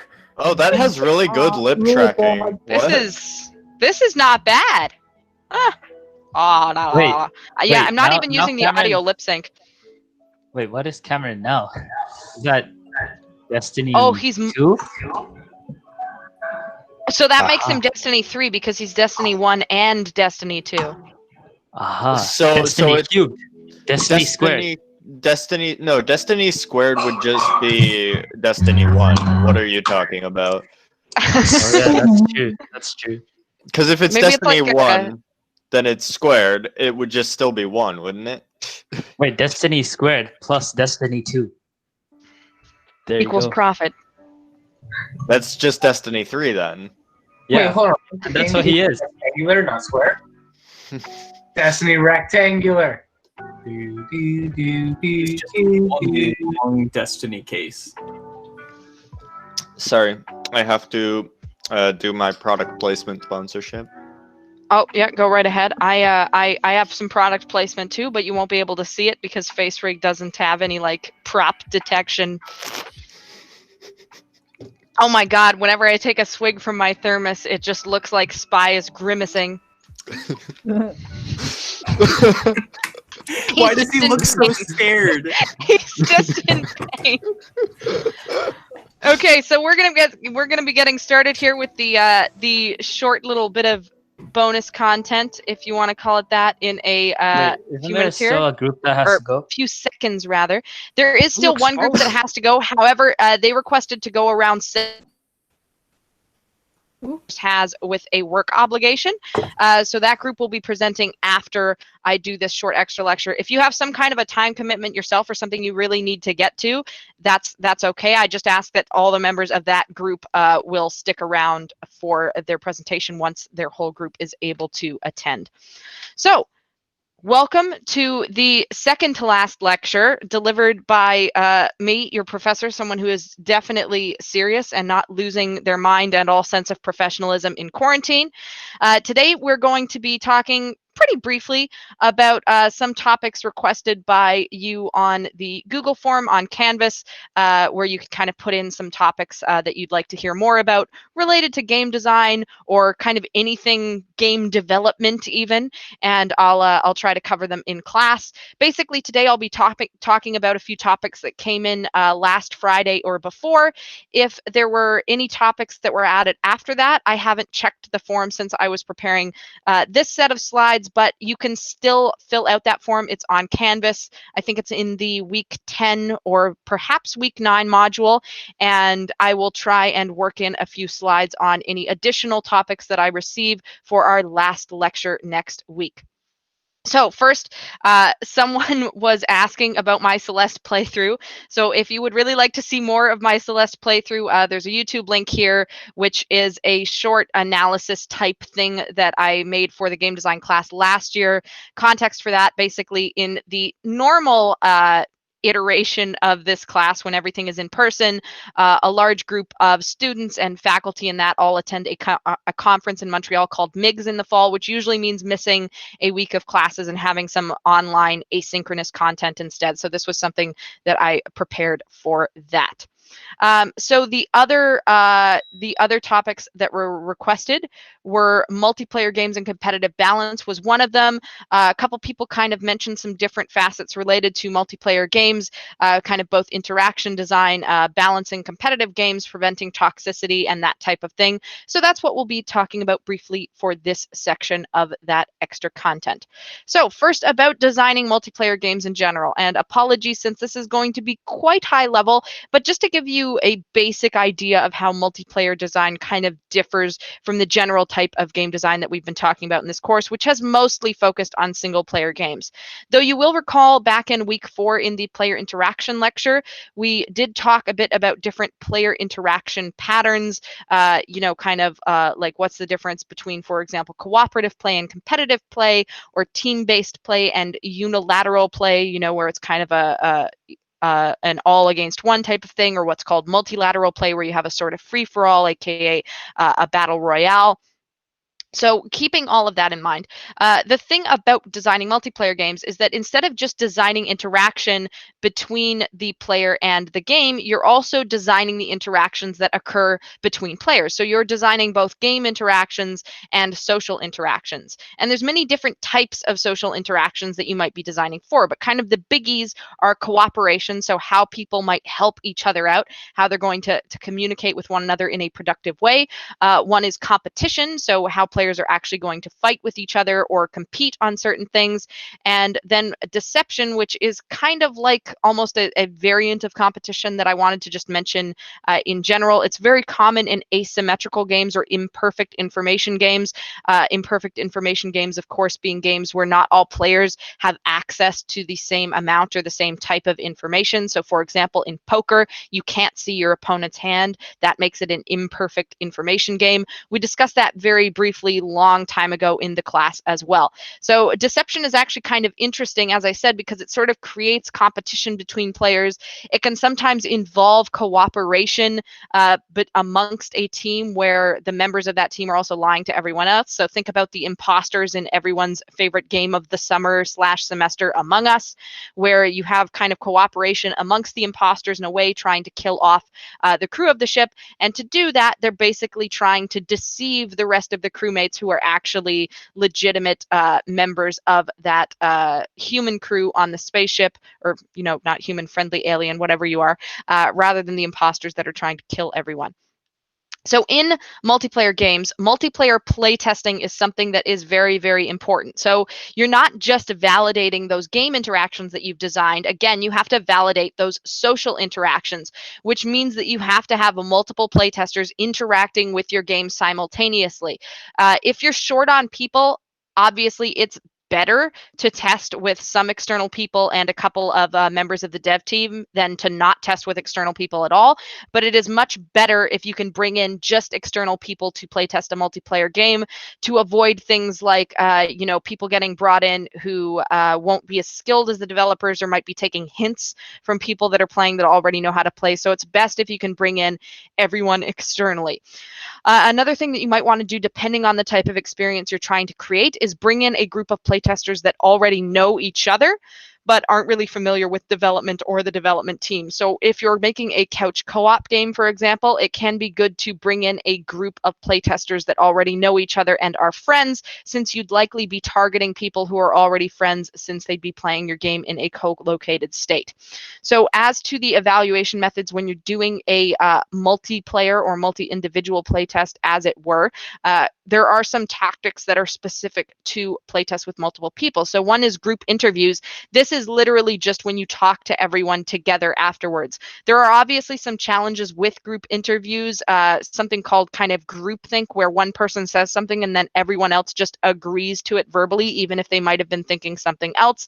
You also have to make sure that everyone's getting a chance to speak and know how to kind of gently prompt someone who maybe hasn't said as much, whether because they feel like they keep getting interrupted or just because they're not as talkative. You want to make sure that everyone involved in the playtest has a voice in terms of giving you feedback.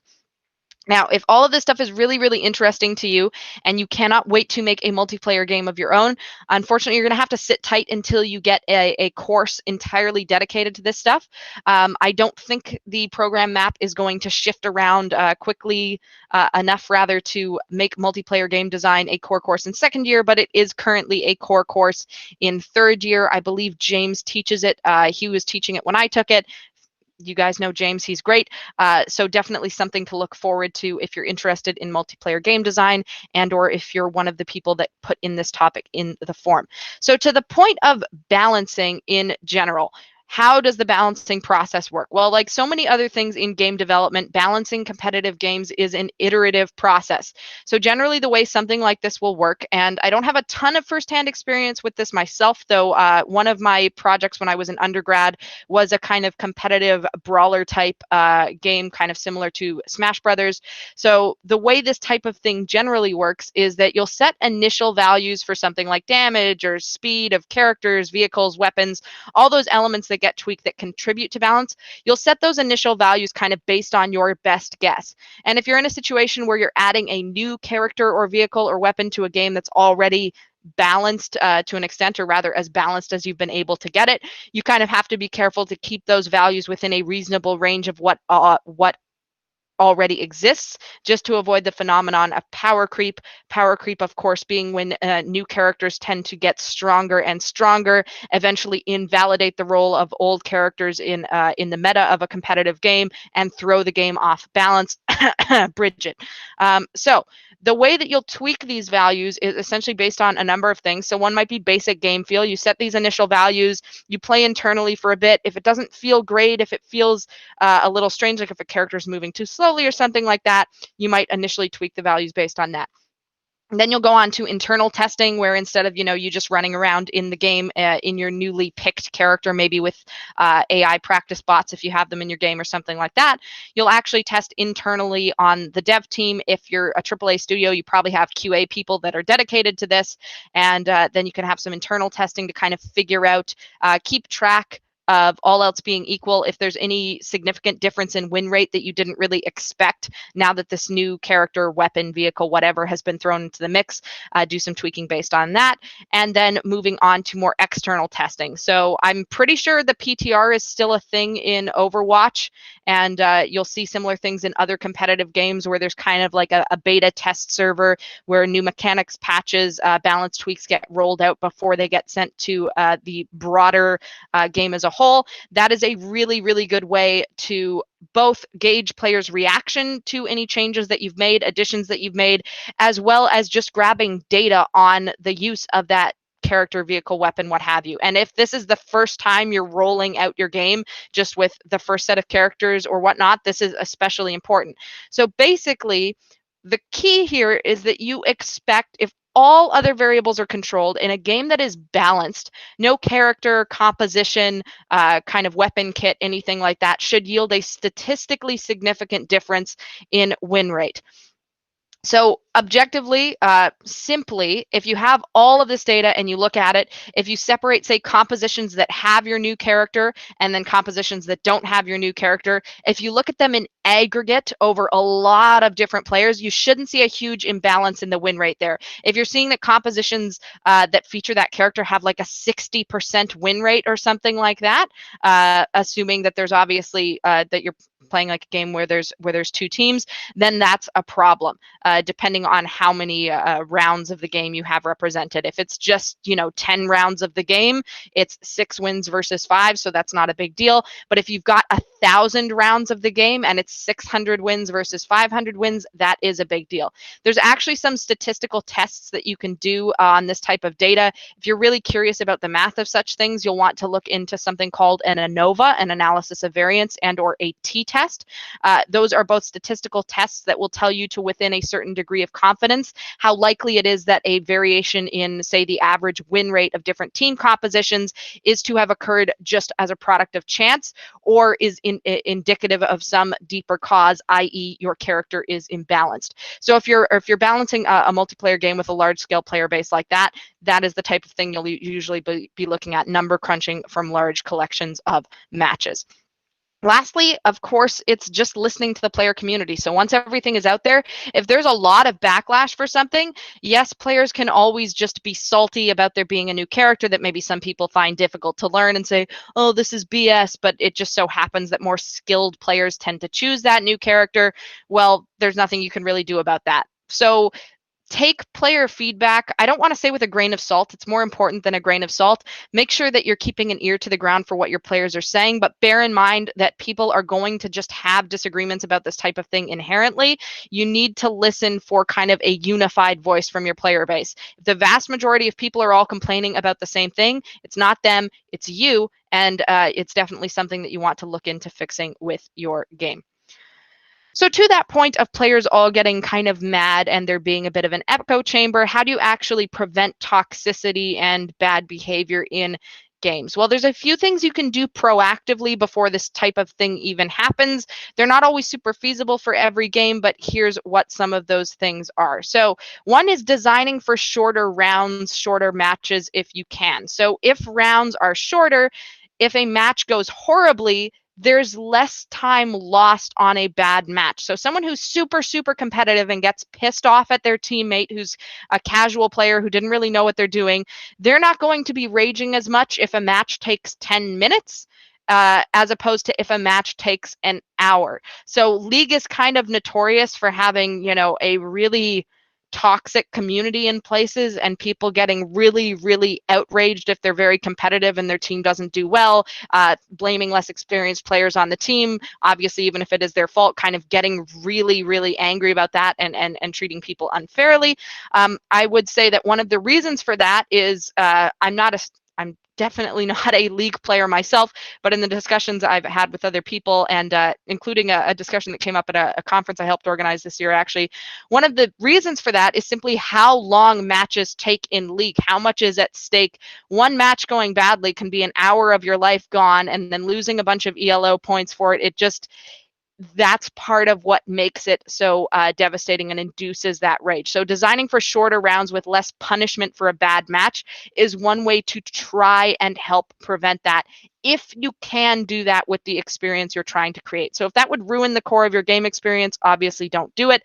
But if you're really worried about player toxicity and you can design for shorter, snappier rounds, it will help to prevent that type of behavior.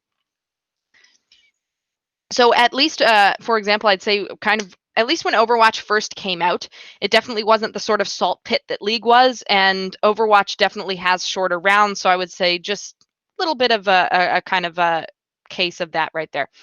So providing separate, suitably diverse game modes. So have a casual mode. If you're making a competitive multiplayer game, have a casual mode so that people that just want to mess around with their friends and have a good time, have a competitive experience but aren't super hardcore about it, won't be in the same pool as people who are really, really competitive, gunning for diamond ranks and that type of thing. This seems pretty obvious. If you're a smaller studio, obviously having a lot of different game modes might not be super feasible, but I would say at least having that division between competitive and casual play is really, really important if you have any kind of competitive ranking system at all, because if casual players who want to just experience the game don't really have an outlet to play casually, you're probably going to get a lot of rage induced in players who are trying to play more competitively.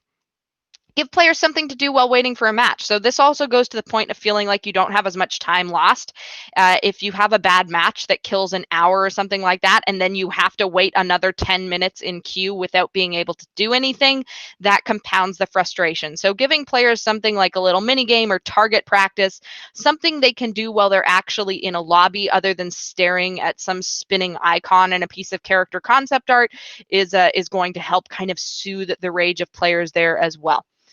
Anti-cheat measures. So one of the things that gets players angry is cheaters, and an angry player is much more likely to take out that anger on another player, even one who isn't a cheater, and exhibit toxic behaviors. So having anti-cheat measures in place, I'm not saying that you should have a bunch of bloatware that ships with your game that's very invasive and tries to detect other programs being installed, but things like just having an analytics on the server side that's looking at, hey, this person got like 10 headshots in a row. Is that their record in every match? Are they making these shots really, really quickly? Is their character kind of spinning around unnaturally fast and that type of thing? Detecting that will help you prevent those cheats from coming in. Obviously, also things like requiring two-factor authentication on online accounts and having a strong system in place for reporting and banning players who are using cheat software or stream sniping and things like that will help to prevent that climate from forming as well. Have a system in place to ban people. So Smurfs, as an example, being accounts made by people who are super, super experienced, but pretend to be low level, either to level someone else's account or just to grief. Have a system in place to ban people like that, to report people like that. The more you can eliminate kind of bad behavior that is illegal in the context of a game's rules, the less angry more of your players will be, and the less likelihood there will be for that toxicity to occur. So your strategy here really is to minimize potential frustration. If players are happy and something bad happens, they're probably not going to care that much. It's when something bad happens over and over again and that anger gets built up that the toxic behavior happens. Obviously, some people are going to try and grief no matter what, but you can kind of prevent otherwise quote unquote normal gamers from becoming toxic by preventing these rage-inducing attacks from happening. So, dealing with toxicity when it happens. Well, the most important thing you can do is to actually have a community management team who will listen to your players. So, reports of bad behavior when players say, hey, this guy's cheating, or this guy said a racial slur to me that got through the text filter because he did it in leet speak for some reason. Have an actual human that can read those things so that your players feel like you care about them and are not abandoning them. You want to stay in touch with the public. As we talked about in the last lecture, communication is everything here. So respond to any reports of incidents that you're getting. Make sure your players know that you're working on any incidents. If you have some kind of controversy among your player base because someone did something horrible, make sure you get out ahead of it and that people know you actually care. No one is going to hold you responsible for something that a player did as long as you are responding to it properly and taking the necessary steps to prevent that kind of thing in the future. As long as you didn't have something super boneheaded like, absolutely no filter in the text chat of a game that was meant for children, that would not be good. And obviously, you want to provide a method for players to easily provide feedback or suggestions on the game itself as well. So this might tip you off to potential balance issues or bugs that are making people angry that maybe they're not angry enough to send an email to customer support, but they would send you a quick ping if you had a feedback form and you can go, hey, we didn't know that bug was happening. Our tests internally were too small scale to catch that, and this will prevent some players from getting mad in the future. It might also help calm down any players that got really upset about something just because they're thinking in their head, okay, the developer actually cares and is giving me a means to report this type of thing so that they're actually going to fix it. So that is what you basically want to do in dealing with kind of player feedback and suggestions.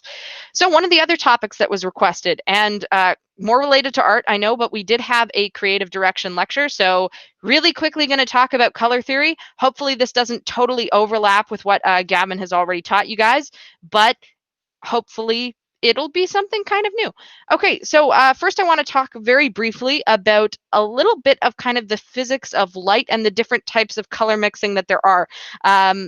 I think it's important to kind of understand how color is represented digitally before you get comfortable working with things like color palettes in games, concept art that's digital, and all that type of stuff.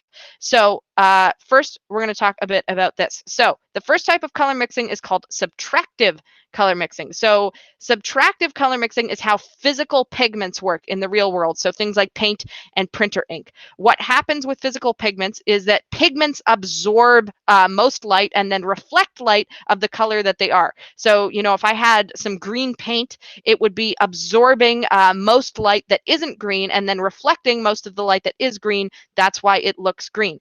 The effect of this is that when you put together all of the primary colors, you get something that resembles black. So if you put together red, yellow, and blue paint, you'll probably get like a muddy brown, but it will be darker than the sum of its parts. It will not be kind of lighter than the lightest color. It cannot become lighter than the lightest color unless you're adding on white, which kind of reflects all light. So subtractive color theory is that when you mix different colored pigments together, more and more light is absorbed. If you mix blue and red together, the red paint absorbs blue light, the blue paint absorbs red light. So you mix those together, you get something that is darker. So subtractive color theory, you put a whole bunch of primary colors together and you get a darker color.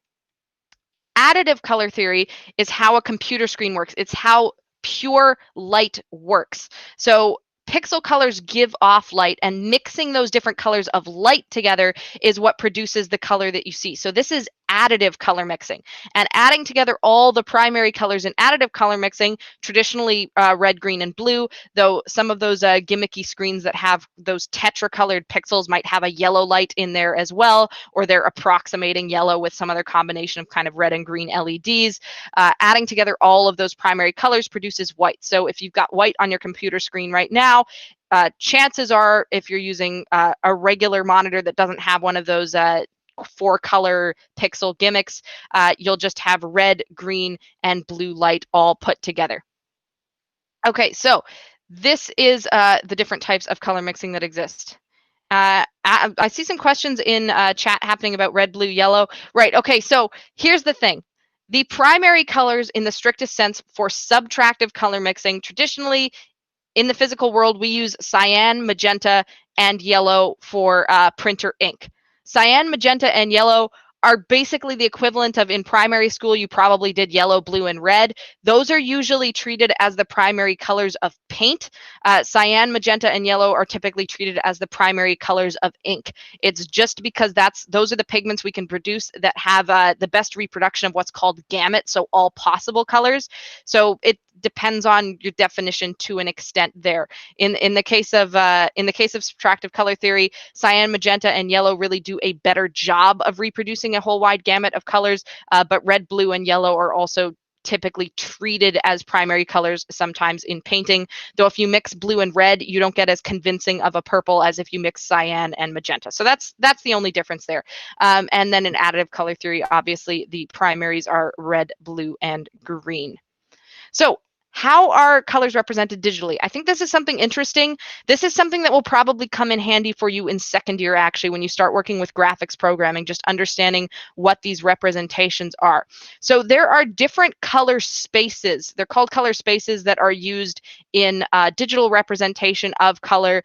There's a few different reasons why we use different color spaces. Some of it is ease of working with them. Some is compatibility with things like printing or displaying on screens and that type of thing. So computer screens understand colors as RGB, red, green, blue, since those are the 3 LEDs that make up pixels. So this is how most, unless you have one of those funky 4-color monitors, pixels actually work. It specifies the amount of red, green, and blue light given off. If it's 0 in all of them, you get black. If it's 1 in all of them, you get white. If you've got full intensity on red and full intensity on green, you get yellow. If you've got full intensity on green and full intensity on blue, you get cyan. If you got full on red and blue, you get magenta. So when you mix together the primary colors in RGB, you actually get CMY, which are the primary colors in subtractive color theory, which is pretty cool.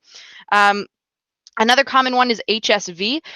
So HSV stands for hue saturation value. It's very useful in art. It's also very useful if you want to do some funky post-processing effects where you're shifting the color of different objects. So it's really common in image editors. If you're familiar with that kind of square in Photoshop that lets you pick colors and then there's a gradient beside it, that uses HSV. There's a couple variants on HSV called HSL and HSB.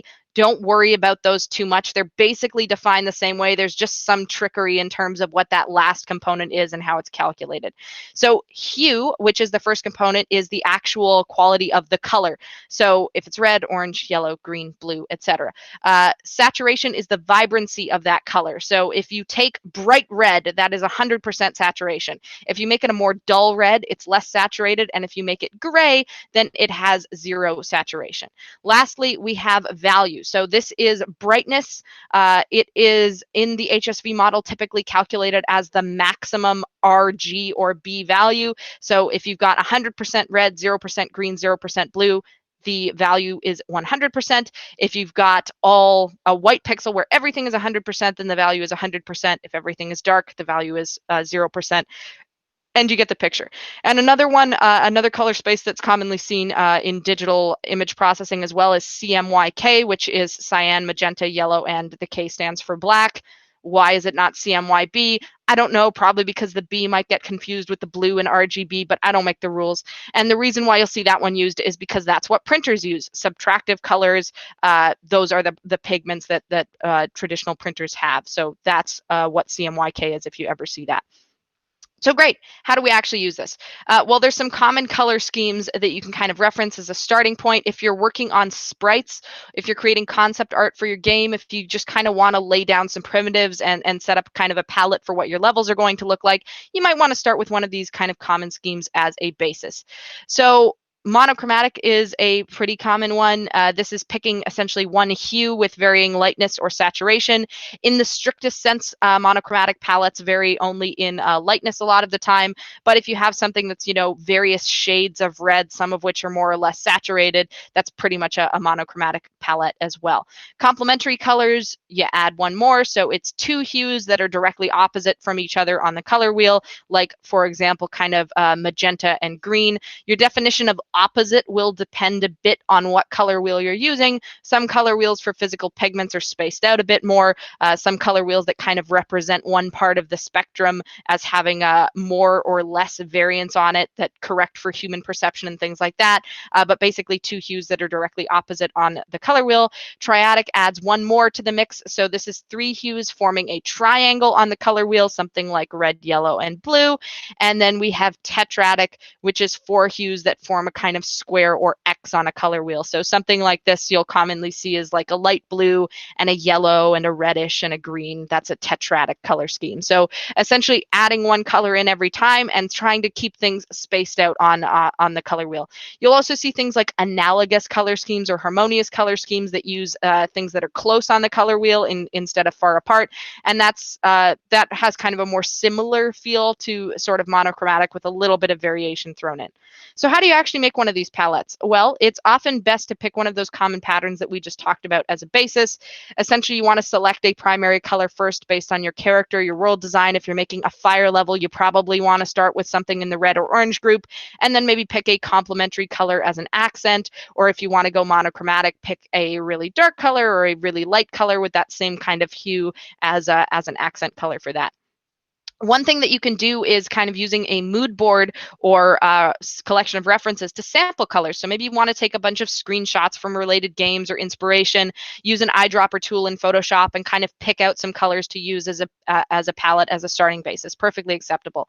One thing you want to try to account for is contrast and accents. So bear in mind, how is this going to work with your UI? Are you going to change the color of any of those elements? How is this going to look with the text elements that you've chosen? If your UI is all like stark silhouettes and it's all black and white icons, if you have a black and white level, or is that still going to look good? Is it going to get lost in the background? If you have a bunch of icons that are very dark that don't have outlines and then you're overlaying those on a very dark level, are you still going to be able to see them?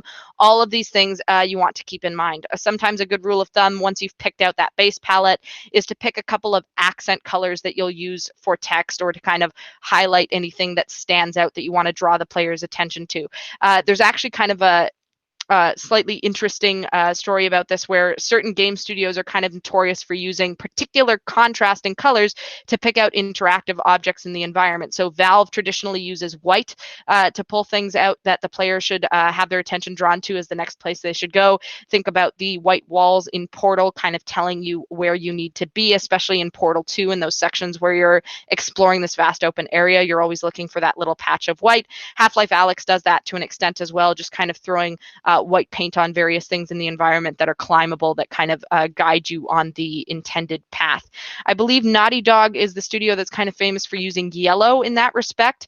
In Uncharted, for example, sometimes there'll be like a kind of tags hanging off the back of a truck or a cargo plane or something that are yellow that Drake has to grab onto. So you'll sometimes see different studios using color as a way to kind of guide the player's interest, and all of that is essentially based around picking an accent color that goes well with your base palette for a level. So yeah, Nathan's mentioned in chat Mirror's Edge's Runner Vision. Yeah, so using red, I believe, was the contrast used in both the original and Catalyst to draw the player's attention to objects that they could potentially parkour over to set themselves on their way. So yeah, really interesting stuff there in terms of kind of seeing that used in general. Once you kind of notice it in a particular game, you can't really unsee it. And it's both a good and a bad thing. Once you notice it, it might ruin the magic a little bit, but I think it makes you appreciate the design even more, knowing how the developers just kind of draw your attention to that particular thing. So for text and other things that need to stick out, keep in mind accent colors. And if you're really curious, I actually wrote a paper about this type of thing a couple years ago about a tool for kind of generating palettes based on inspiration images and then evolving those palettes and kind of selecting ones that you like and exporting them to Photoshop. Anyways, if you'd like to see some kind of research related to that, not specific to game dev, but kind of to generative design and that type of thing, feel free to check out the link there. The last topic that was asked about was Easter eggs. How do you create fun Easter eggs? What makes an Easter egg good? And I would like to start by looking at a couple of examples of Easter eggs in games that are kind of famous, notorious, etc. So the first one, in Metal Gear Solid 3, there is a boss battle towards the end, aptly named The End, with a very elderly sniper. If you save right before trying to battle this guy and then exit the game, set your system clock ahead several months, something like that, and then load back into the game, he will have died of old age and you'll win the fight by default. And that's pretty fantastic. Why? I can see a Josephine having an instant reaction to that because it's funny, right? Because it's something unexpected. Who would even think to try that, really? Probably might have even been discovered by accident if someone was save scumming for a different game that actually had some real-time elements to it, then went back in and realized the guy was dead of old age, or maybe it got leaked, what have you. But just a fun Easter egg because it's unexpected. It makes sense, but it's hilarious because it's very ungame-like, since it sort of breaks the fourth wall to an extent. Next up, little horrifying, but amusing nonetheless. I remember trying this one out for myself when I heard about it back in, 2007. I'm dating myself here. In the Creature Creator demo for Spore, you can spin the galaxy in the main menu really, really fast by kind of clicking on it and dragging, and then Will Wright will pop out of it, Will Wright being the game's designer. So again, an Easter egg that is funny, that doesn't really provide anything of value to the game, but it's a tongue-in-cheek reference to the developers, and it's something that players might discover organically. If you realize you can kind of spin the galaxy in the menu, a lot of people are just going to play with that while they're waiting or they're deciding what they want to do, and then suddenly the game designer is popping out at you. Very cute. A couple of other things. So Stardew Valley, different types of Easter eggs. Some of the Easter eggs in Stardew are quite amusing, but they tend to be more kind of cute or feel like you've discovered some kind of hidden secret that adds a little bit to, I don't know if lore is the right word, but kind of the depth of the game's world. So for example, even in the main menu, there's some little different parts that you can click on to get little animations. If you click on the leaf in the Y, you'll get a shower of flower petals. If you click on the E in Stardew a few times, you'll hear knocking, and then it will open like a door and a little alien will wave at you. If you click on one of the nails in the W, I believe a bunch of butterflies will animate out behind the sign. So just a cute little thing for the player to find. There's also quite a few sort of secret notes in the game. There's a lot of different items that you can get in this way that are kind of hidden with little puzzles for the player to solve. I think the original implementation of some of those, they didn't even have the notes for you to find them. It was just that you could find these little boxes in the world that has these kind of cryptic, almost dialogue type things. When you interacted with them, you figured out the item that you needed to bring, and they gave you some really weird, funky little items or statues, some of which reflected things in the game, some, like the Junimo plush here, some of which did not really reflect other things in the game, but were just kind of funny or odd or quirky to have. So the case of the first two, pure humor, right? Something more like this, some of these Easter eggs kind of give you a little in-game reward where you've got maybe some bragging rights and it feels like you earned something because you stumbled into it and discovered it. So two very different senses of reward or accomplishment for finding these different Easter eggs. Another one, in Portal. So this is true in both the first game and the second game. You can kind of find these secret areas in Portal and Portal 2, which are not funny at all, really, despite the game's tongue-in-cheek tone in places. These Easter eggs, the Ratman dens rather, just kind of provide you some extra lore on the game. They give you some more details about kind of the background of the game, who you're playing as, who came before you in this lab, who Douglas Ratman is, what Aperture Science does to the people that work there. You get some things like photos and little sort of concept art-esque paintings in some places. So really the reward for these Easter eggs, it's not laughter, it's not actually getting something tangible in game. It's not like you get a skin or a physical reward or something like that. Your reward is knowledge. It's getting it's finding, like it's feeling rather like you found something secret that maybe you weren't supposed to find as the average player, and being rewarded with that bit of knowledge about the game's lore. So looking at all of these examples together, we can kind of understand what makes an Easter egg fun and rewarding to find. So when you're creating an Easter egg in your games, and hopefully you all, I can look forward to seeing a couple of Easter eggs in your GDW games if you have time. You want to ask yourself what players will get out of a given egg. So in the case of some Easter eggs, it might be comedy. It might be references to other media, like the Thelma and Louise ending in Grand Theft Auto if you fly over a certain part of the desert at sunset. It might be something like extra lore, as in the case of Portal, where you find some hidden details about the game's world. It might be a cool in-game item, like in Stardew Valley, where you get some physical gameplay reward for actually stumbling into something. Essentially, any given Easter egg should have a key thing to remember. If you're just finding a little scratch in a table that says developer was here, it's cute. It might not be super memorable, but it's fun nonetheless. The kind of more punchy you can make these rewards, so actually having that bit of comedy or a reference or extra lore, something like that, can make an Easter egg more memorable, make players feel rewarded for finding it, and motivate them to keep exploring the game for the promise of maybe finding some more. Hide Easter eggs well in general. So don't leave them out in plain sight where absolutely every player is going to immediately notice and find them, or it's not going to feel like an Easter egg anymore. It should be something that's surprising to find. It should be something that probably not all players will find, certainly not on their first time through, maybe not without hearing a rumor about it or seeing it on the web. This feeling of kind of having someone in the community discover something for the first time and then everyone else be able to go and say, hey, this thing's actually really cool, is part of the fun with Easter eggs. So they shouldn't be obvious to find. At the same time, though, how do you make sure that someone will find your Easter eggs and that they just won't be placed there and then left forgotten forever? So if you have a huge player base, you can pretty much count on people finding anything. Someone's going to data mine your game. Someone, if you made your game in Unity, is going to run You Tiny Ripper or something like that on it to actually open your scene in Unity and find everything. Someone's going to do it. So if you've got a huge player base, rest assured, pretty much whatever you hide, people are going to find it. Exactly. So like the Thelma and Louise reference in Grand Theft Auto that I mentioned before, even if you've got a really huge map and it requires someone to go to a very specific spot, if you've got a massive player base, if you're working as a AAA level designer, for example, you can rest assured that people are going to find pretty much anything.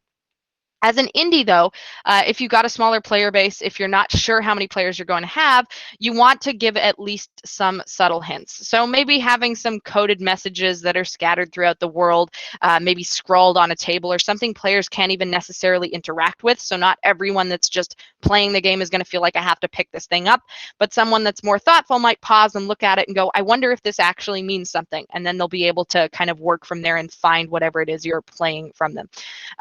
That you're giving to them, rather.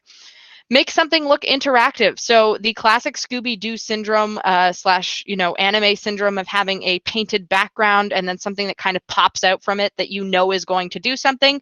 It's not the worst strategy in the world to just make something kind of look subtly interactive, have that thing poking out from the background so that someone's actually tempted to go and snoop around. And then maybe you have something written on that thing that gives them a clue, or maybe it's just that a prompt shows up if they get really, really close to it that they can press in the nose on that statue and a secret door will open or something like that.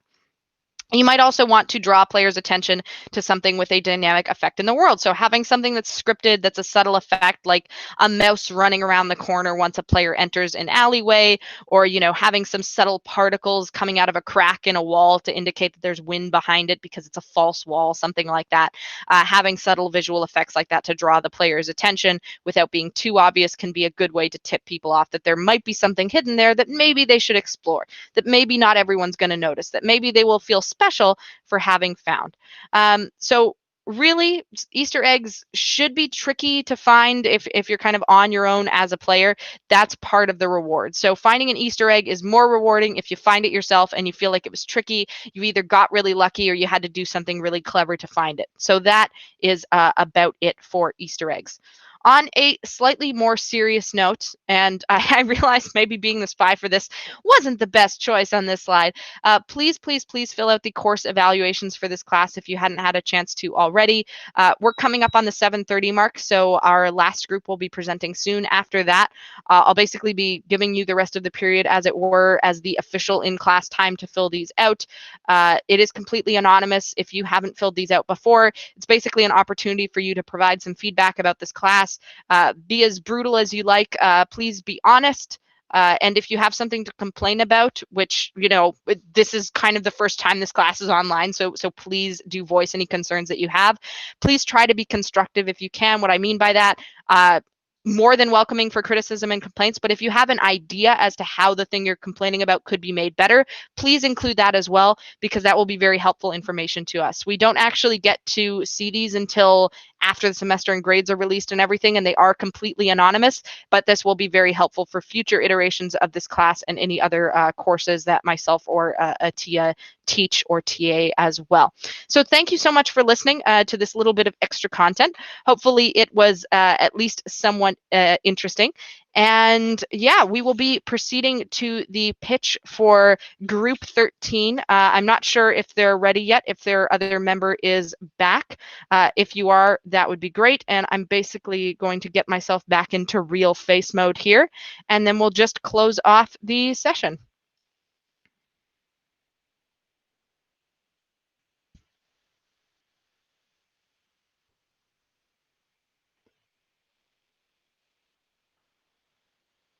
Okay, so there we go. That was a bit weird. So next up, we've got Group 13. Is anyone from Group 13 in the chat? Are you all ready to go at this point?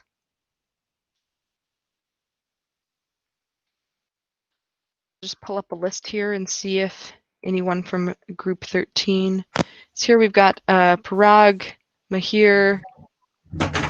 Oh, I see a microphone has been unmuted. Are you all ready to go? Hello? Hello. Wait, what the heck? One sec, let's just double check this works. Can all... Hello? Hello. Okay, you guys can hear me? Cool. I'm just gonna yeah. Screen real quick. My camera is bugging, so I'm just gonna rejoin the call. Give me 1 sec. Yeah, no worries. I'll be right back. Real quickly, yeah. For the peer evaluation form for yes. the game pitch, do we assign ourselves a rating or just our group? You can, but self-evaluations will be ignored. I think it says that at the beginning. It's just there's so much text. I don't blame you for not checking through all of it. Oh yeah, it's literally the first thing there. I just didn't read the first thing. I read the note on ratings. I have not had a lot of sleep, so I'm not going to judge you for that. Samantha, that is honestly a mood.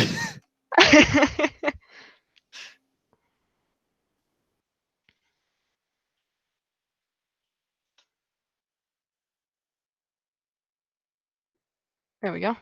I think Mahir's joining us from the much spicier personal Gmail account where the webcam might be working. I say spicier because the avatar appears to be some kind of golf stuff, though that might have just been a hasty and incorrect interpretation. There we go. Your mic is muted right now. Just so, oh, and he's gone. This is why we leave some extra time at the end, just in case there's any kind of technical difficulties. Sivanesh, what have you realized? There was no Celeste reference this week. There was. I had a whole slide link in my playthrough, so I think that's close enough. Well, it wasn't a part of the lecture. That's so. fair. Obligatory Celeste reference. The crystal hearts are basically Easter eggs. They require you to kind of solve these little puzzles to obtain them in Celeste. If you're not sure what I'm talking about, it's kind of like these rare collectibles that you need to get to. I think they unlock they unlock something. I can't quite remember. It's not the B-sides because those are the tapes. Hello. Hello. Oh, Hi, Mahir, you're sorry. back with us. Yeah, sorry, Great. I apologize. I don't know what's going on with my camera. Like I turned it on, and just No gave me, like, worries. an error. It shut off. So do you mind if I just share my screen? No, that's perfectly fine. Alrighty, cool. Let's get ready to rumble. Let me just. Okay. It's a tab, right? Okay. And we are ready to go. Okay, yeah. So whenever you're ready, feel free to go right ahead. Alright, I just want to make sure everyone can see my screen. Yep, you're good. Alrighty, so welcome to our game. Obviously, you see our members, Ayush, Ocean, Parag, Shawn, and myself, Maher. So, our game today is called Life is Strange. Basically, we're going to be making it a text-based game where you decide and choose how things turn out, how the outcome of things become. You get to choose how things are. So, players will be following the story of Life is Strange, and you do not have the ability to rewind time and change decisions, but you get to choose. So it's basically like, I don't know if any of you guys have kind of played a mobile game called BitLife, which was kind of popular like probably last summer maybe, or basically like you get to, it's like a life simulator kind of. There's a bunch of different options, different scenarios, and you basically determine the outcome of your story based on your decision, which is kind of crazy. I mean, like, you know, like, it's pretty crazy because in life itself, you actually have to make a bazillion decisions. So this game, it takes on a character journey to discover the different disasters that can happen, different problems, different mysteries, all combined into a game. So essentially, this game is actually critically acclaimed for a bunch of awards, especially from the University of Alabama. Tons of awards. Critically acclaimed game. For 2021. Also, I don't know. I think our group members forgot to add in that it was actually critically acclaimed for a top on the Spotify soundtracks, best in-game audio, I believe. We actually also have one of our doctors who is working on, one of our analysts for this game. As obviously this game has made a lot of profits over the years. We have our doctor from University of Alabama joining us on the next slide. Actually, I'm just gonna invite him. Dr. Big Cheese. Okay. He's in. Oh, my bad. Sorry. Wrong code. I think Doctor was probably just okay, he was probably just not having a good day. Anyways, game concept. The game is a text-based decision game. Users will be faced with a story and multiple choices to advance throughout the game. And the game will have different endings, obviously, depending on what you choose and your outcomes and your decision. Sorry. Storing user input will be provided by a C++ console. So obviously you got that text-based game thing. And why you should buy this game? I should have called the doctor, but he wasn't, having a good day to answer this question. But anyways, why you should buy this game? It will really help. Like I said earlier, the University of Alabama has actually shown that with studies that this game actually helps you increase your ability to make decisions faster and more confidently. So why not just play this game? Like seriously, there's nothing to lose. So yeah, basically it's just a text-based game. Decisions have more impact on the story, and there are multiple endings. And just before I want to end it off, I just want to say, like, to be very honest with you, next time you sit in your dorm room or your house or something, and you're deciding on having a healthy snack or something, and you can't choose between like a tangerine or an apple, there you go. I got your answer. Just play our game. It'll help you decide. Thank you for listening to our presentation. Thank you for ending out our night. Round of virtual applause for Group 13. Out on a bang for the first unofficial E4 event here. I do have a question. Are you recreating you're recreating the main story beats from the first episode of the original game as well, right? So are you playing from the perspective of Max still, or? That is a good question. I am not. I think I'm the wrong person to answer that one. I think. Okay. Yes, we are. Yes, we are. Oh, okay. I think cool. Yeah. All right. So, quick attendance check before I let you all go. Maher, obviously you're here. I'm sorry if I just butchered your name again. No, you're I'm good, you're good. horribly tired. Do we have Farhan, Ocean, Parag, Ayush, Krishanth? Great. Yes, everyone's here. Except for Farhan. He's just. No, I'm kidding. He's here.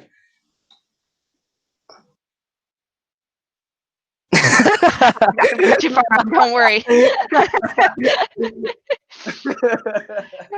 You won't be getting a 0 on the pitch, don't worry. Okay, so thank you everyone for coming out. I wish so much that we could have done this in person with the big stage in the lecture hall and get the lights all ready and everything, but you know what, you will get your chance to do that kind of stuff in your other game design classes as soon as we get back on campus, and hopefully I can see you all pitch your projects maybe next year in person at some point at GameCon or what have you. So thank you so much for coming out, and thank you for filling out course evaluations, for participating in this class, and I look forward to seeing you all next week for our last lecture. Does anyone have any questions before we wrap up for the day about peer evaluations or how the last week of classes work or anything like that? I don't think I see any. I will just go ahead and wrap up the room. Otherwise, again, this is kind of your official in-class time to do your course evaluations. It would mean a lot to me if you could all fill those out for this class. It shouldn't take you more than 10 or 15 minutes tops, 5 minutes if you don't want to write very much. So thank you so much, and I will see you all next week. Bye, everybody. I posted a question. Oh, you do have a question. Okay, great.